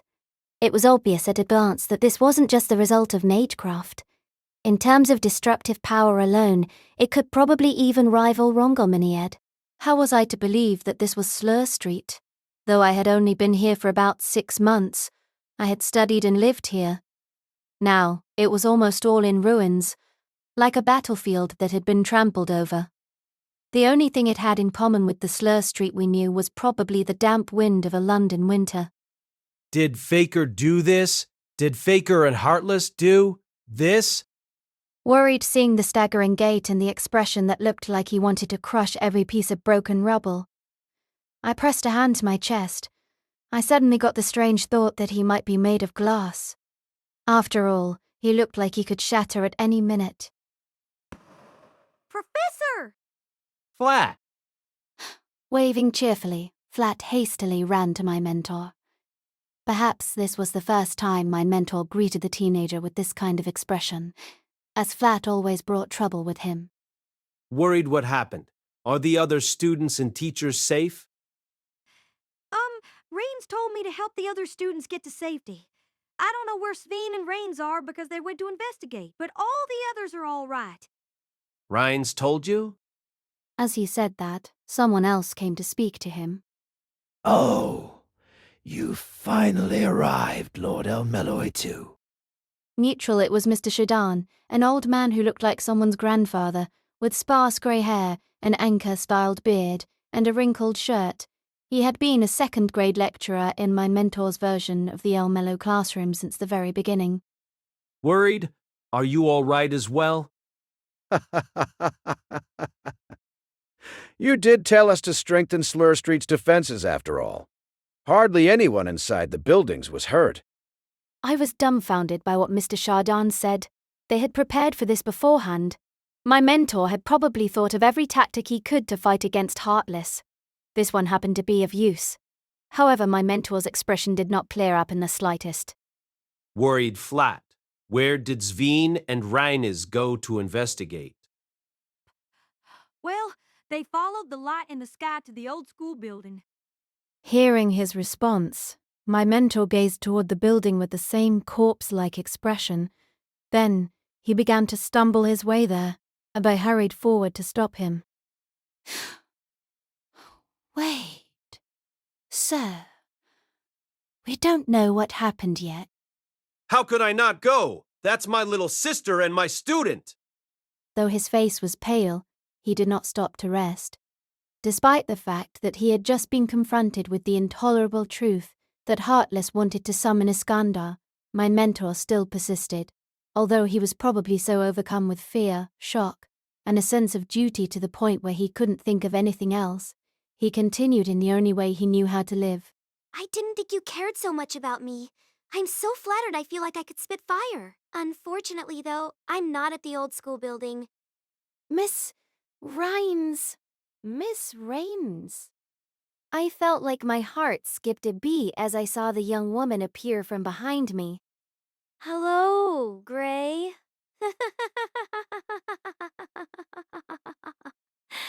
It was pretty dangerous, but with Sven's getting treated for his wounds right now, we're both okay. Don't worry. So, Rainey's let out a light yelp after she finished speaking. That was because I gave her a tight hug. Ah. Gee, Gray. What? Thank God. Right, I. With a sigh of relief, I rested my forehead on the young woman's shoulder. The warmth I felt from her reassured me that it wasn't a hallucination. I was really sorry that my tears dirtied her outfit, but at that moment, I didn't think about that.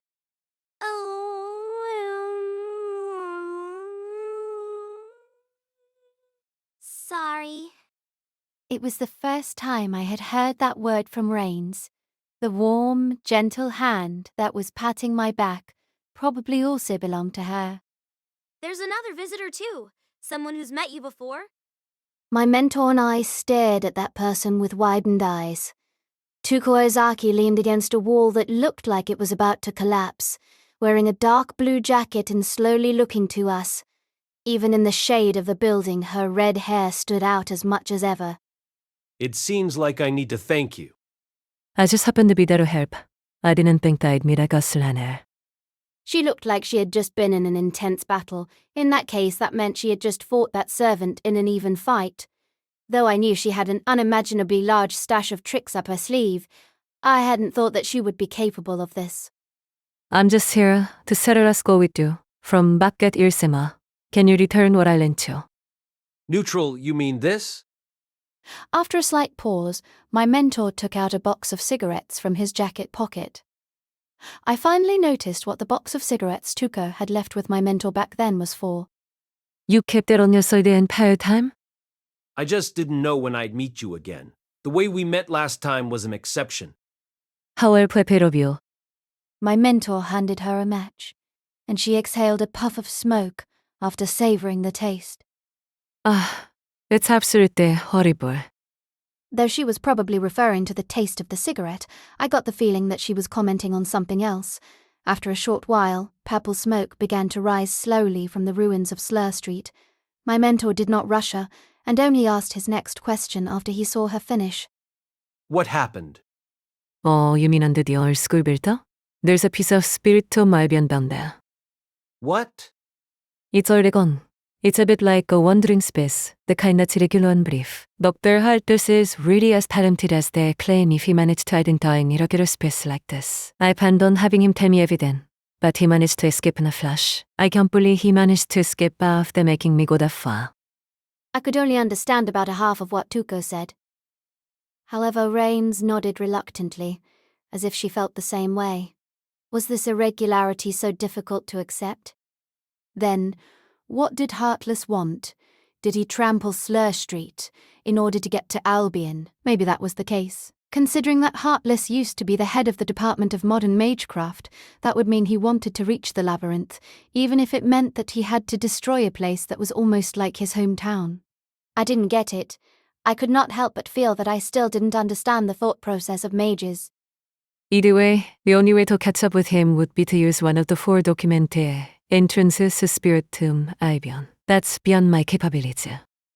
As she said this, Tuko picked up her suitcase and put on her glasses. Like before, her voice became gentler. So, what do you plan on doing? I don't know. I don't know what I should do anymore. What a disappointing answer. No, it made more sense this way. Putting on glasses only charged her mannerism and attitude. Her nature remained the same. Even though her priorities were somewhat altered, the conclusions she made would not change. In other words, regardless of which Tuko Ozaki this was, she would respond to my mentor's attitude the same way. My mentor was silent, so Tuko continued. What did you say? I should probably tell you, as thanks for your help just then. After hearing my mentor summarize what we had seen, Tuko nodded. I didn't see that coming. I was so sure of that sealed under this spell created by Ymir. Since it was under a sealing designation, it had probably shared the title with Tuko for a while. For that reason, it would make sense for her to understand the spells of a mage who shared her fate. I see what you mean, and I understand why your answer might be lacking. You don't know why Dr. Sakeedani. You don't know why Dr. Archer been under London Haltus wants to summon his Kandara. Yes.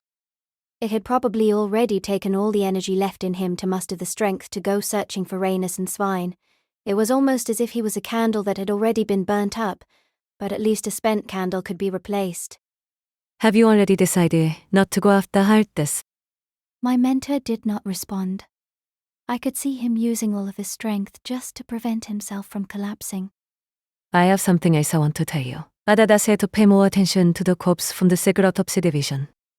There was probably some important meaning behind her words. The Toko Ozaki I knew wouldn't toss out something like that if it was useless. Though I couldn't comprehend it, my mentor probably did. However, he kept his head down and remained silent, neutral without mercy or contempt. Tuko left her whispered words behind her. in the shadow of the trampled buildings of Slur Street. Goodbye, Lord. An entire day had passed. Slur Street recovered much faster than I had thought it would. The use of magecraft went without saying, but there were also regular vehicles used for construction. It really fit the name of the Department of Modern Magecraft. Apparently, this kind of work was sometimes given to companies backed by the clock tower to keep it secret. However, my mentor hardly left his office. After he checked with all the students and teachers one by one to make sure they were safe, he shut himself inside his office. When other members of the clock tower rushed over to try and figure out what all the commotion was about, he only did the bare minimum of what was necessary to respond to their questions. Even the students who usually tailed my mentor around the place kept their distance when they saw the haggard look on my mentor's face. No matter how much they admired him, there was no way to easily talk to him like this. That was what my mentor's expression was like. After Sven had been treated, he and Flat busied themselves with dealing with those students. Along with the teachers, they cleaned up the classrooms, reorganized schedules, and evaluated the essays that had just been submitted. Even Flat was surprisingly trustworthy. That was probably part of the many unknowable things his intuition allowed for. Rains was also constrained by the situation and left my mentor's office after around 10 minutes. And I hadn't even managed to enter my own room. The dust from the attack had yet to be cleaned, so I sat in the hallway outside his office. Several students and teachers offered me coffee, chocolate, and words of consolation, though. This I was grateful for. I had only managed to tell Rainiers about what happened to my mentor at Heartless Workshop. "Do you think Sir will be able to pull himself together?" No, not unless something unexpected happens. Be pretty normal to cry about something like that for an entire year. Think about it. Everything he's based his life around has suddenly been turned upside down in the worst way possible. That guy doesn't have the mental capacity left over to deal with this. What Ad said was overly truthful. I also thought that it made sense. Considering how much my mentor had been hurt this time, I didn't think there was much hope for him to recover. The grand role, centered around the redevelopment of Spirit Tomb Albion, was about to begin. Dash Heartless wanted to summon Iskandar. Dash Heartless and Faker had suddenly attacked Slur. Dash and finally, a part of Spirit Tomb Albion appeared below the Department of Modern Magecraft periodically. Using it, those two had slipped into Albion. Just one of these four would already be impactful enough. On top of that, Heartless's students had gone missing, and one of them had been murdered in a locked room at the Secret Autopsy Division.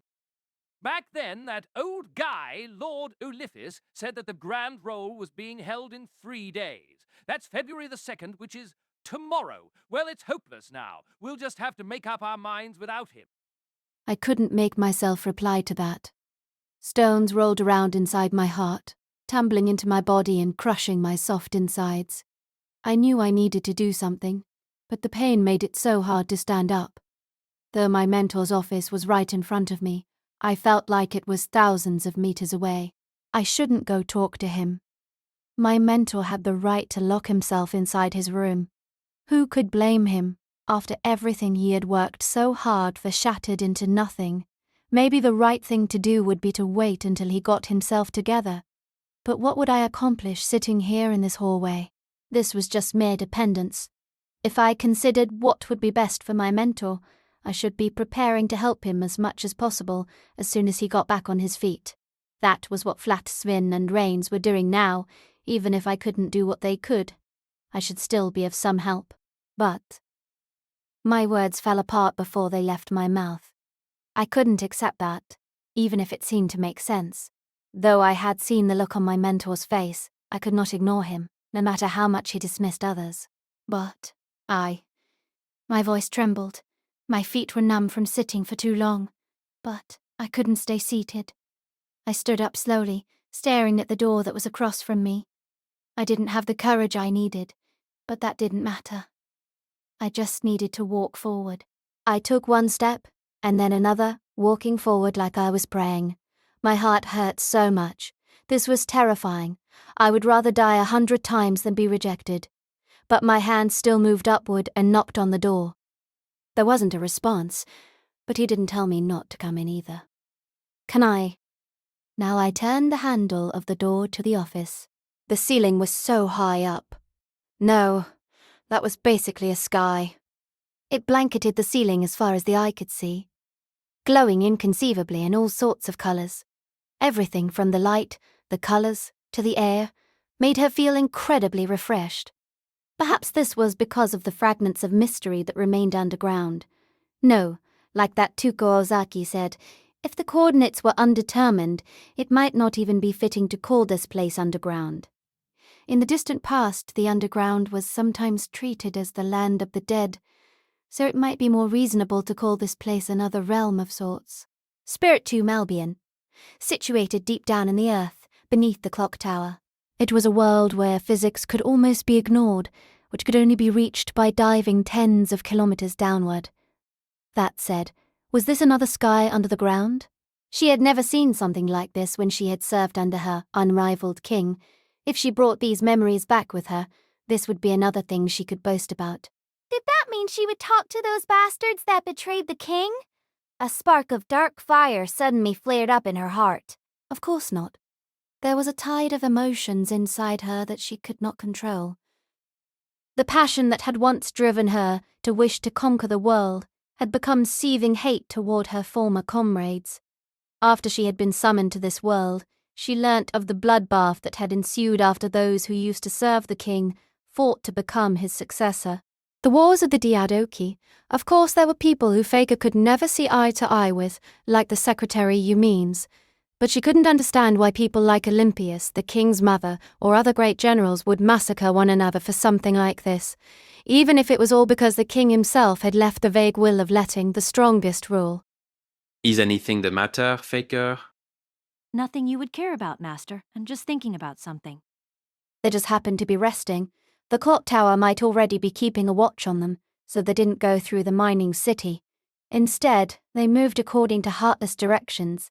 Twisting open the cap of the hip flask she was holding, Faker took a sip of wine and sighed. Good wine makes me feel like the gods are sitting right beside me. Your gods are very generous, aren't they? Of course, everything is a gift from the gods, from chaos to confusion. Being reasonable won't take you to every corner of the world, so your only salvation can be found in getting dead drunk. I see. It still feels strange to hear that from a mage from the age of the gods. Don't say that. Modern spells aren't that different from the ones I'm used to. So the key lies elsewhere. You called the grand rank puppeteer fragile, didn't you? Yes. It's honestly shocking. Magecraft in this era hasn't just fallen behind by a couple of steps. It's already an entire dimension away. The only reason why they even managed to bother us is because they don't have the same goals. I don't have any idea how many more tricks that Ozaki has hidden up her sleeve. The same went with the projected familiar she had wanted to use at the end. There was no knowing what she could do. Faker wouldn't underestimate the mentality of someone who was from a remote place like Japan, rose to the rank of Grand, and challenged a mage from the age of the gods. That's why I have more I want to ask her. I guess we should count ourselves lucky that we managed to escape before she could play all the cards she has. With a huff, Faker took another sip of wine. All we have to do now is blast through to the right place in this giant maze before the time comes, right? Worried, yes. But we spent more magical energy than I expected. What a strange master, she thought. Though the arrogance of a mage seeped from his seemingly polite words, there was also a fragment of boyish innocence there. He was different from the king she had served, and the brother she had trusted. That was why she didn't think it was bad to temporarily pledge her allegiance to him, now that she was summoned to the present. Of course, her soul was still with her king. However, for the time being, she didn't mind obeying this man's words. That was because he interested her, in a way that she hadn't seen in the army she had been part of. Therefore, she offered him a few rare words of condolence. You're the one who actually suffers from that. I've only received the bare minimum out of support from the Holy Grail. Do you still have enough stored? There's nothing to worry about then. From now on, it'll be our battle, right? As she spoke, she looked to the door-like shape made from several twisted trees. That was one of the few entrances to the great magic circuit within Spirit 2 Albion. To be honest, she was quite happy. Right now, She stood in front of the end of another world, which her king had not seen. What floor are we heading to again? The 175th floor of the Great Magic Circuit. There are some shortcuts, but the structure of Albion is constantly shifting. It's very unlikely that the stabler shortcuts are still where they used to be. Wonderful. That's just the right amount of effort needed to motivate me. That's why modern mages come to challenge this place, isn't it? Actually, when modern mages come here, only around 20% of the creatures will pursue a straight fight. The rest can't really be considered opponents anymore. They're here to explore the maze and excavate for artifacts, not to fight. Sometimes they'll even trap and capture them live. Oh, we're pretty different then. Not having to act the same way modern mages did made her surprisingly happy. Just in time. Let's go conquer Spiritomb Albion, Master. The door wasn't locked. I saw my mentor inside the office, sunk into the sofa. He looked like he had suddenly become decades older. Not even a fatal disease would make him like this. It was as if something had drained all of my mentor's life force away. He sat there, unmoving. Occasionally, his eyes would turn to the window to observe the construction. "Sir?" There was no reply. I didn't know what I expected from that, actually, and so I waited. I'd done similar things before. Even if he didn't move or speak, I would continue to wait. Even if the world was going to end, and even if it actually disappeared, all I needed to do was wait. How bad.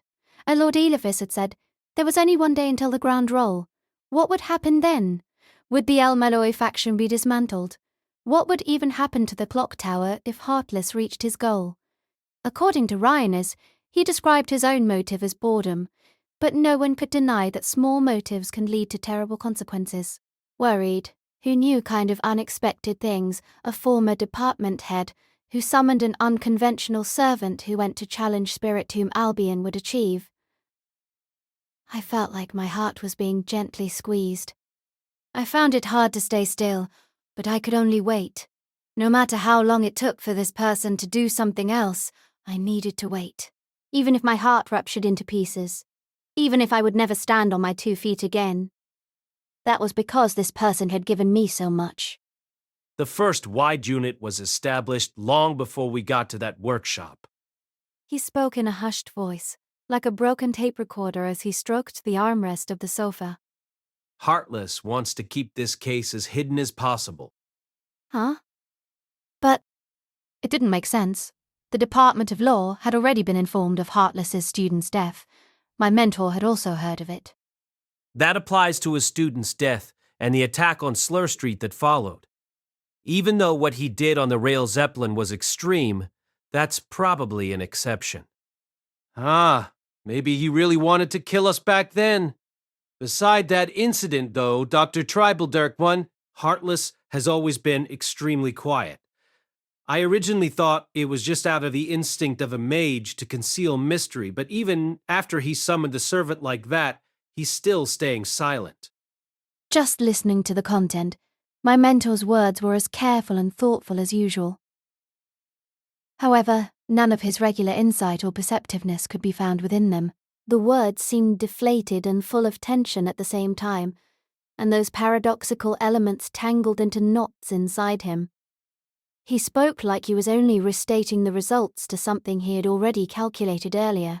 Even so, I hurried to gather all the fragmented exclamations that nearly spilled from me and formed them into a coherent question. Why would he want to do that? That illustrates the scale of what he plans on doing to the world of magecraft. If word got out, all of the factions in the clock tower would rush forward to stop him. If they didn't do that, everything they send can easily be blown away by his servant. There is basically no one in the modern age capable of going against a heroic spirit. Thinking back to our fight on the rail Zeppelin, I inadvertently shivered. I knew full well that no one would be able to fight a heroic spirit. Zwein, Reigns, and Tuko Ozaki hadn't been able to stop them either. So what was left for us to do? Can the clock tower stop a servant, then? Yes, that would be possible. For instance, Faker is a mage from the Age of the Gods, and she uses the chariot that once belonged to Iskandar as her noble phantasm. If you made it so that she could use it infinitely, it would be hard for the mages of the clock tower to stop her. Infinitely? Generating infinite amounts of magical energy to activate the noble phantasm would be impossible. I stood there with my mouth open like an idiot as he pointed out an obvious fact. Beside that, the rules of the Holy Grail War mean that servants must have masters. It would be hard to fight the clock tower while simultaneously protecting him. Maybe a surprise attack would work once or twice, but she's a mage from the age of the gods. At this, my mentor put a hand to his mouth. The wrinkles between his brows deepened. Even though he was just replaying theories he had already come up with, something must have come to him. However, Heartless chose to play his cards here. Perhaps he thought that the clock tower wouldn't care if something minor happened at the Department of Modern Magecraft. Actually, other departments have already noticed this incident, but it doesn't look like we're being monitored. If Heartless decided to go as far as to use Faker's noble phantasm, there must be some deeper meaning behind this. According to what Rhaenys had told me, Celine had come to a similar conclusion about Heartless actions. Maybe it was because students shared the same world as their teachers. My brain couldn't catch up with all this, so I could only envy this bond from the side. In other words, Spirit Tomb Albion is their final destination. Even if they play their trump card here, it doesn't matter if the clock tower begins to pay attention. As long as they go past the mining city, they'll be outside the clock tower's reach. Their final destination. They had snuck into their destination, to a place where the detective would not be able to follow, and where the answer they hoped for lay. They had basically won already. Before we noticed, we had already reached the endgame. When had that happened, and how? Words spent, my mentor leaned back on the sofa again. He was already done talking about the conclusion he had reached at the workshop. What he said just then was not a sign of my mentor regaining his strength. To me, it just felt like he wanted to empty himself of all the strange things that he had not had the chance to expel. Though he didn't seem sad, he looked cold. I wanted to pray for him. I had come all this way alongside him. I knew that mages didn't believe in God, but I still hoped for a miracle. As I was digging up the forgotten words of prayer in my mind, I turned around. There was a knock on the door. My mentor did not tell the visitor not to enter. Instead, he slowly made his way to the door. A worried Mr. Shadan stood there. Is something the matter, Mr. Chardin? Oh, I saw your disciple from the window just then. The construction's going as well as it possibly can. As per your instructions, we requested help from Mr. Norwich, and he obliged immediately. We've never used the old school building anyway. We've set up a bounded field to prevent people from going underground, and the only thing we can do is hand it to someone trustworthy. But there's more than just the ground down there. Thank you. Though his words themselves remained the same as usual, they didn't carry any emotion. However, the tightness in my heart still eased slightly. I'm so glad. For what? For what? I'm glad you let your disciple into your office. Otherwise, I wouldn't have dared to come in either. I actually thought that no one would be able to come into this room. But you didn't tell her to leave. I'm glad that you two have cultivated a relationship like this. I didn't think I was that important to my mentor, but the old lecturer's steady words were very convincing. They seemed to cover me with a blanket of warmth, and I felt tears prick my eyes. That must have really come from the bond that had formed between my mentor and I. Yes, wonderful. In that case, I'll leave this with you, too. This arrived this morning. It's addressed to you. Mr. Shadan placed a fancy-looking dulles bag on the table and slowly took out an incredibly thin envelope. A letter?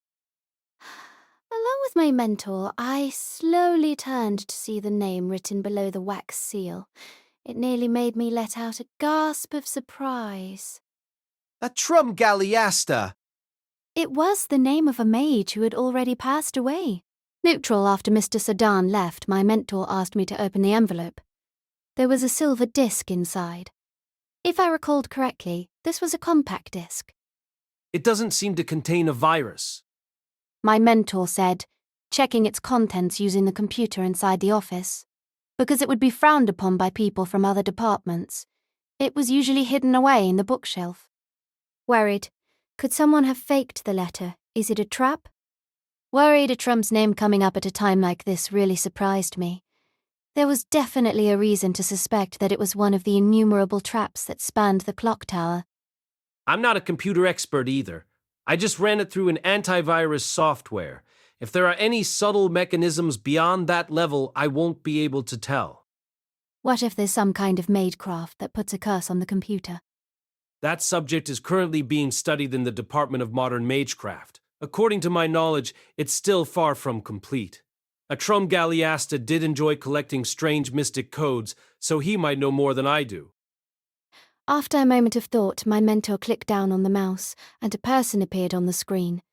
It was the same tanned man that I remembered. I didn't think that it would be a video. Of course, it was Atrum Galliasta, the mage who had fought Flat, Svin, and my mentor at the Twin Towers of Ilsema, and died a few days ago in the Holy Grail War in the Far East. I never thought that I would see him again on a computer screen. Boy, is this thing on. His voice made me jump, and I couldn't help but grab onto my mentor's sleeve. The last time I had met him was around a week ago. In the screen, Atrum remained exactly as I remembered as he laughed and shrugged. Interlacing his fingers, he continued. Wonderful. When then, if you're seeing this, unfortunately, that means I lost. Ha ha ha ha ha ha ha ha. How embarrassing. I said I wouldn't repeat Lord El-Melloi mistakes, but I still failed. His defeat had not been decided when he recorded this. However, there was a sense of truth that could not be ignored in his self-deprecating words. Atrum Galliasta probably had his own thoughts on the Holy Grail War. For example, he had already anticipated his own defeat. Regardless, the Atrum in the screen continued to speak. I'll still try my best, of course. I've already invested. You told me not to underestimate the Holy Grail War. I know what you mean, and I've already made preparations to lose. From now on, I'll prepare even more thoroughly, but the situation's becoming more and more difficult. First, I signed a contract with that untrustworthy servant. With a troubled expression, Atrum cleared his throat. Got slightly off topic there. Either way, if I do end up losing, this letter will be sent to you. I have an obligation to do so. After all, it's the duty of a nobleman to keep my affairs in order, even if I'm already dead by that point. For some reason, I understood his reasoning. His personality wasn't admirable in any way, but as a mage and a nobleman, his character was beyond reproach. None of what he said about duty was untrue.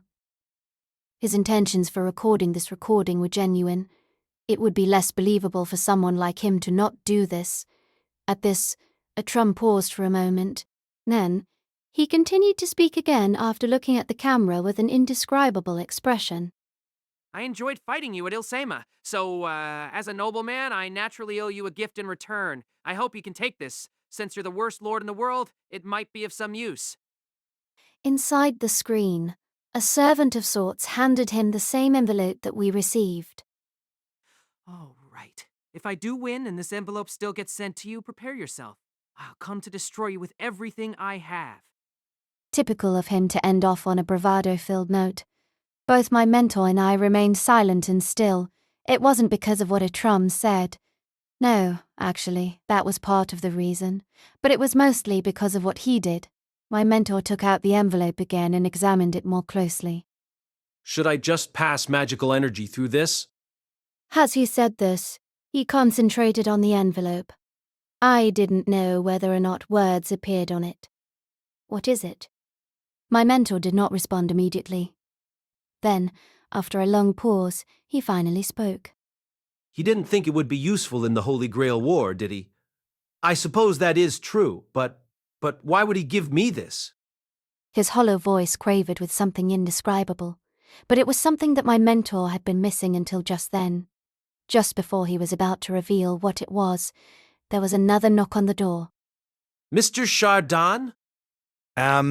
My apologies. But there's another guest. I should be the one receiving her, but she said she only wanted to talk to you.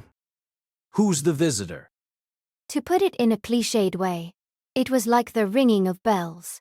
By it, I was referring to the voice of a young woman in a cobalt blue dress, with long golden hair. Luviegelita Edelfelt was looking at us, with a gaze many times more arrogant than Atram's. What a surprise! Of course, Luvia had her servant prepare tea for us. This time it was the servant named Clown, who had a Mohican hairstyle. I hadn't seen him for quite some time. As expected of the tea that Luvia brought, it was especially rich and refreshing. I sat next to my mentor on the sofa, also sipping tea. There was an inescapable tenseness in the air as Luvia and my mentor stared across at each other. Mr. Chardon had hurriedly left after leading Luvia here, so I didn't have anyone to rescue me from this situation. After slowly taking a sip of tea, my mentor continued to speak. I was just thinking about how you haven't come to listen in recently. Yes, temporarily living here is fine. But if I want to move here for several years, there are all sorts of preparations I need to make. Her words were very similar to what Atram said just then. Because they are more important than everyone else, they naturally need to make all kinds of preparations. That was how they operated. Nothing could be missed, not even if they died. Maybe this was a peculiar way of thinking, but it was still a belief that was deeply rooted in them. I'd plan on renting a room in an orange dormitory. This time I'm here to inspect it. I suppose I'll rent the entire top floor for the time being. I almost interjected that visiting briefly didn't seem like a good reason to rent an entire floor, but I managed to hold my tongue. It had been such a long time since I had heard her say something like this. It's quite busy down there, isn't it? Of course, she had probably already done her research about the incident at Slur Street. However, she didn't inquire deeper into the matter. I've heard about the Grand Roll, too. My mentor froze for a moment. As expected of an Edelfelt? Let me guess. You were just inclined to call me by my nickname now, weren't you? Think of it however you like. Neutral perhaps because she was satisfied with my mentor's complicated expression. Luvia spoke again as if she was reciting a piece of poetry she had already become bored of. Of course, the Edelfelt family is quite famous, but we have little contact with the other noble families of the clock tower. Though we're part of the Democratic faction, no one forces us to take sides. I don't believe prestige within the clock tower is that important, but that meeting will undoubtedly shape the future of the world of magecraft. Her words left a deep impression in my heart. It surprised me to hear her say that the clock tower wasn't the only part of the world of magecraft. It's just that there's a slightly vexing point of suspicion. The steam rising off of the surface of the tea obscured her long eyelashes. A point of suspicion? It doesn't make sense that the Democratic faction would request a grand roll. The Democratic faction shouldn't have a means to create a decisive victory. Yes? Yes. I could only watch as the two conversed. This young woman possessed the air of a queen, the gift of a leader that was rare even among excellent mages. I never thought that she would already know so much about the grand roll. Excuse me, but what does that mean? For an instant, Luvia appeared to be surprised. Then she gracefully nodded to my mentor. It probably indicated that she allowed him to explain to me.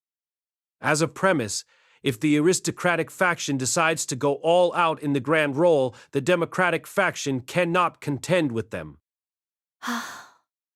Really? I blinked in surprise. Wasn't the root of the schemes in the clock tower the fact that the two factions constantly resisted each other? That doesn't mean the aristocratic faction has more power than the democratic faction. In terms of money, information, and influence, the democratic faction is possibly more powerful than the aristocratic faction.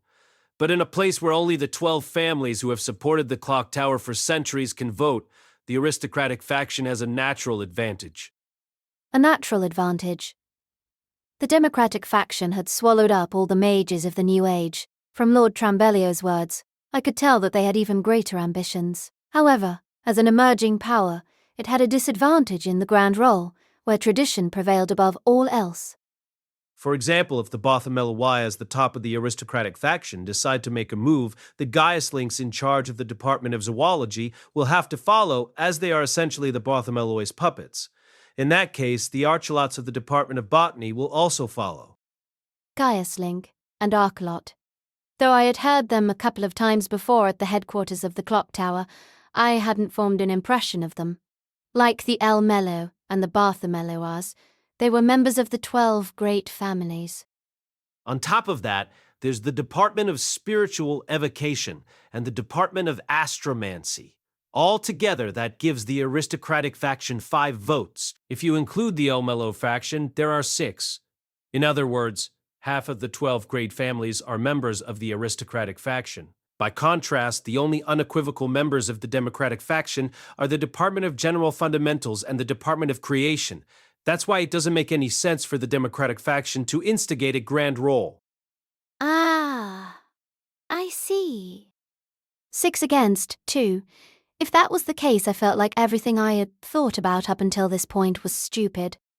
However, this issue isn't that simple. Even if the aristocratic faction, or rather, because the aristocratic faction has such a long history, it isn't as united as you might think. Take the Archolots, for example. Though they are part of the aristocratic faction, they have a strong influence on the media, and they've even been involved in the military in the past. The more members there are, the harder it is to distinguish the traitors. That is the aristocratic faction's greatest weakness. Oh, okay. The democratic faction wasn't even completely united, so the problems were even more severe with the aristocratic faction. Besides, the Bartholomewas don't act unless it's strictly necessary. Their authority is absolute, and anything they do will send shockwaves through the entire clock tower. If they still somehow manage to lose, their extremities could be taken advantage of. Even though the main branch of the family will not be affected, their peripheries will inevitably be chipped away. Adding to this mess, the neutral faction never has a solid stance. And that is why the aristocratic faction is not always in a position to win. I see. I finally understood the situation. A united aristocratic faction would be unbeatable, but whether or not they could actually agree was unclear. Therefore, the Bartholomewi avoid most grand roles. They operate believing that regardless of what the people beneath them fight about, the Bartholomewi still dominate the clock tower. Exactly. It already took everything I had to understand this explanation, but to the 2 people in front of me, this seemed to be no more than the premise of a premise. It was like listening to the explanation of a chess match between 2 grandmasters. Their explanation was only the opening move. That is why I can't help but find the Trembelios' request for a grand roll suspicious. Luvia looked up. Rather than a conversation between a tutor and a student, it seemed more like they were on the same level, even though she had already decided to join the El-Melloi classroom. No, perhaps I should say, for that very reason, it felt like she was judging my mentor with everything she did and said. Besides, there's something else, isn't there?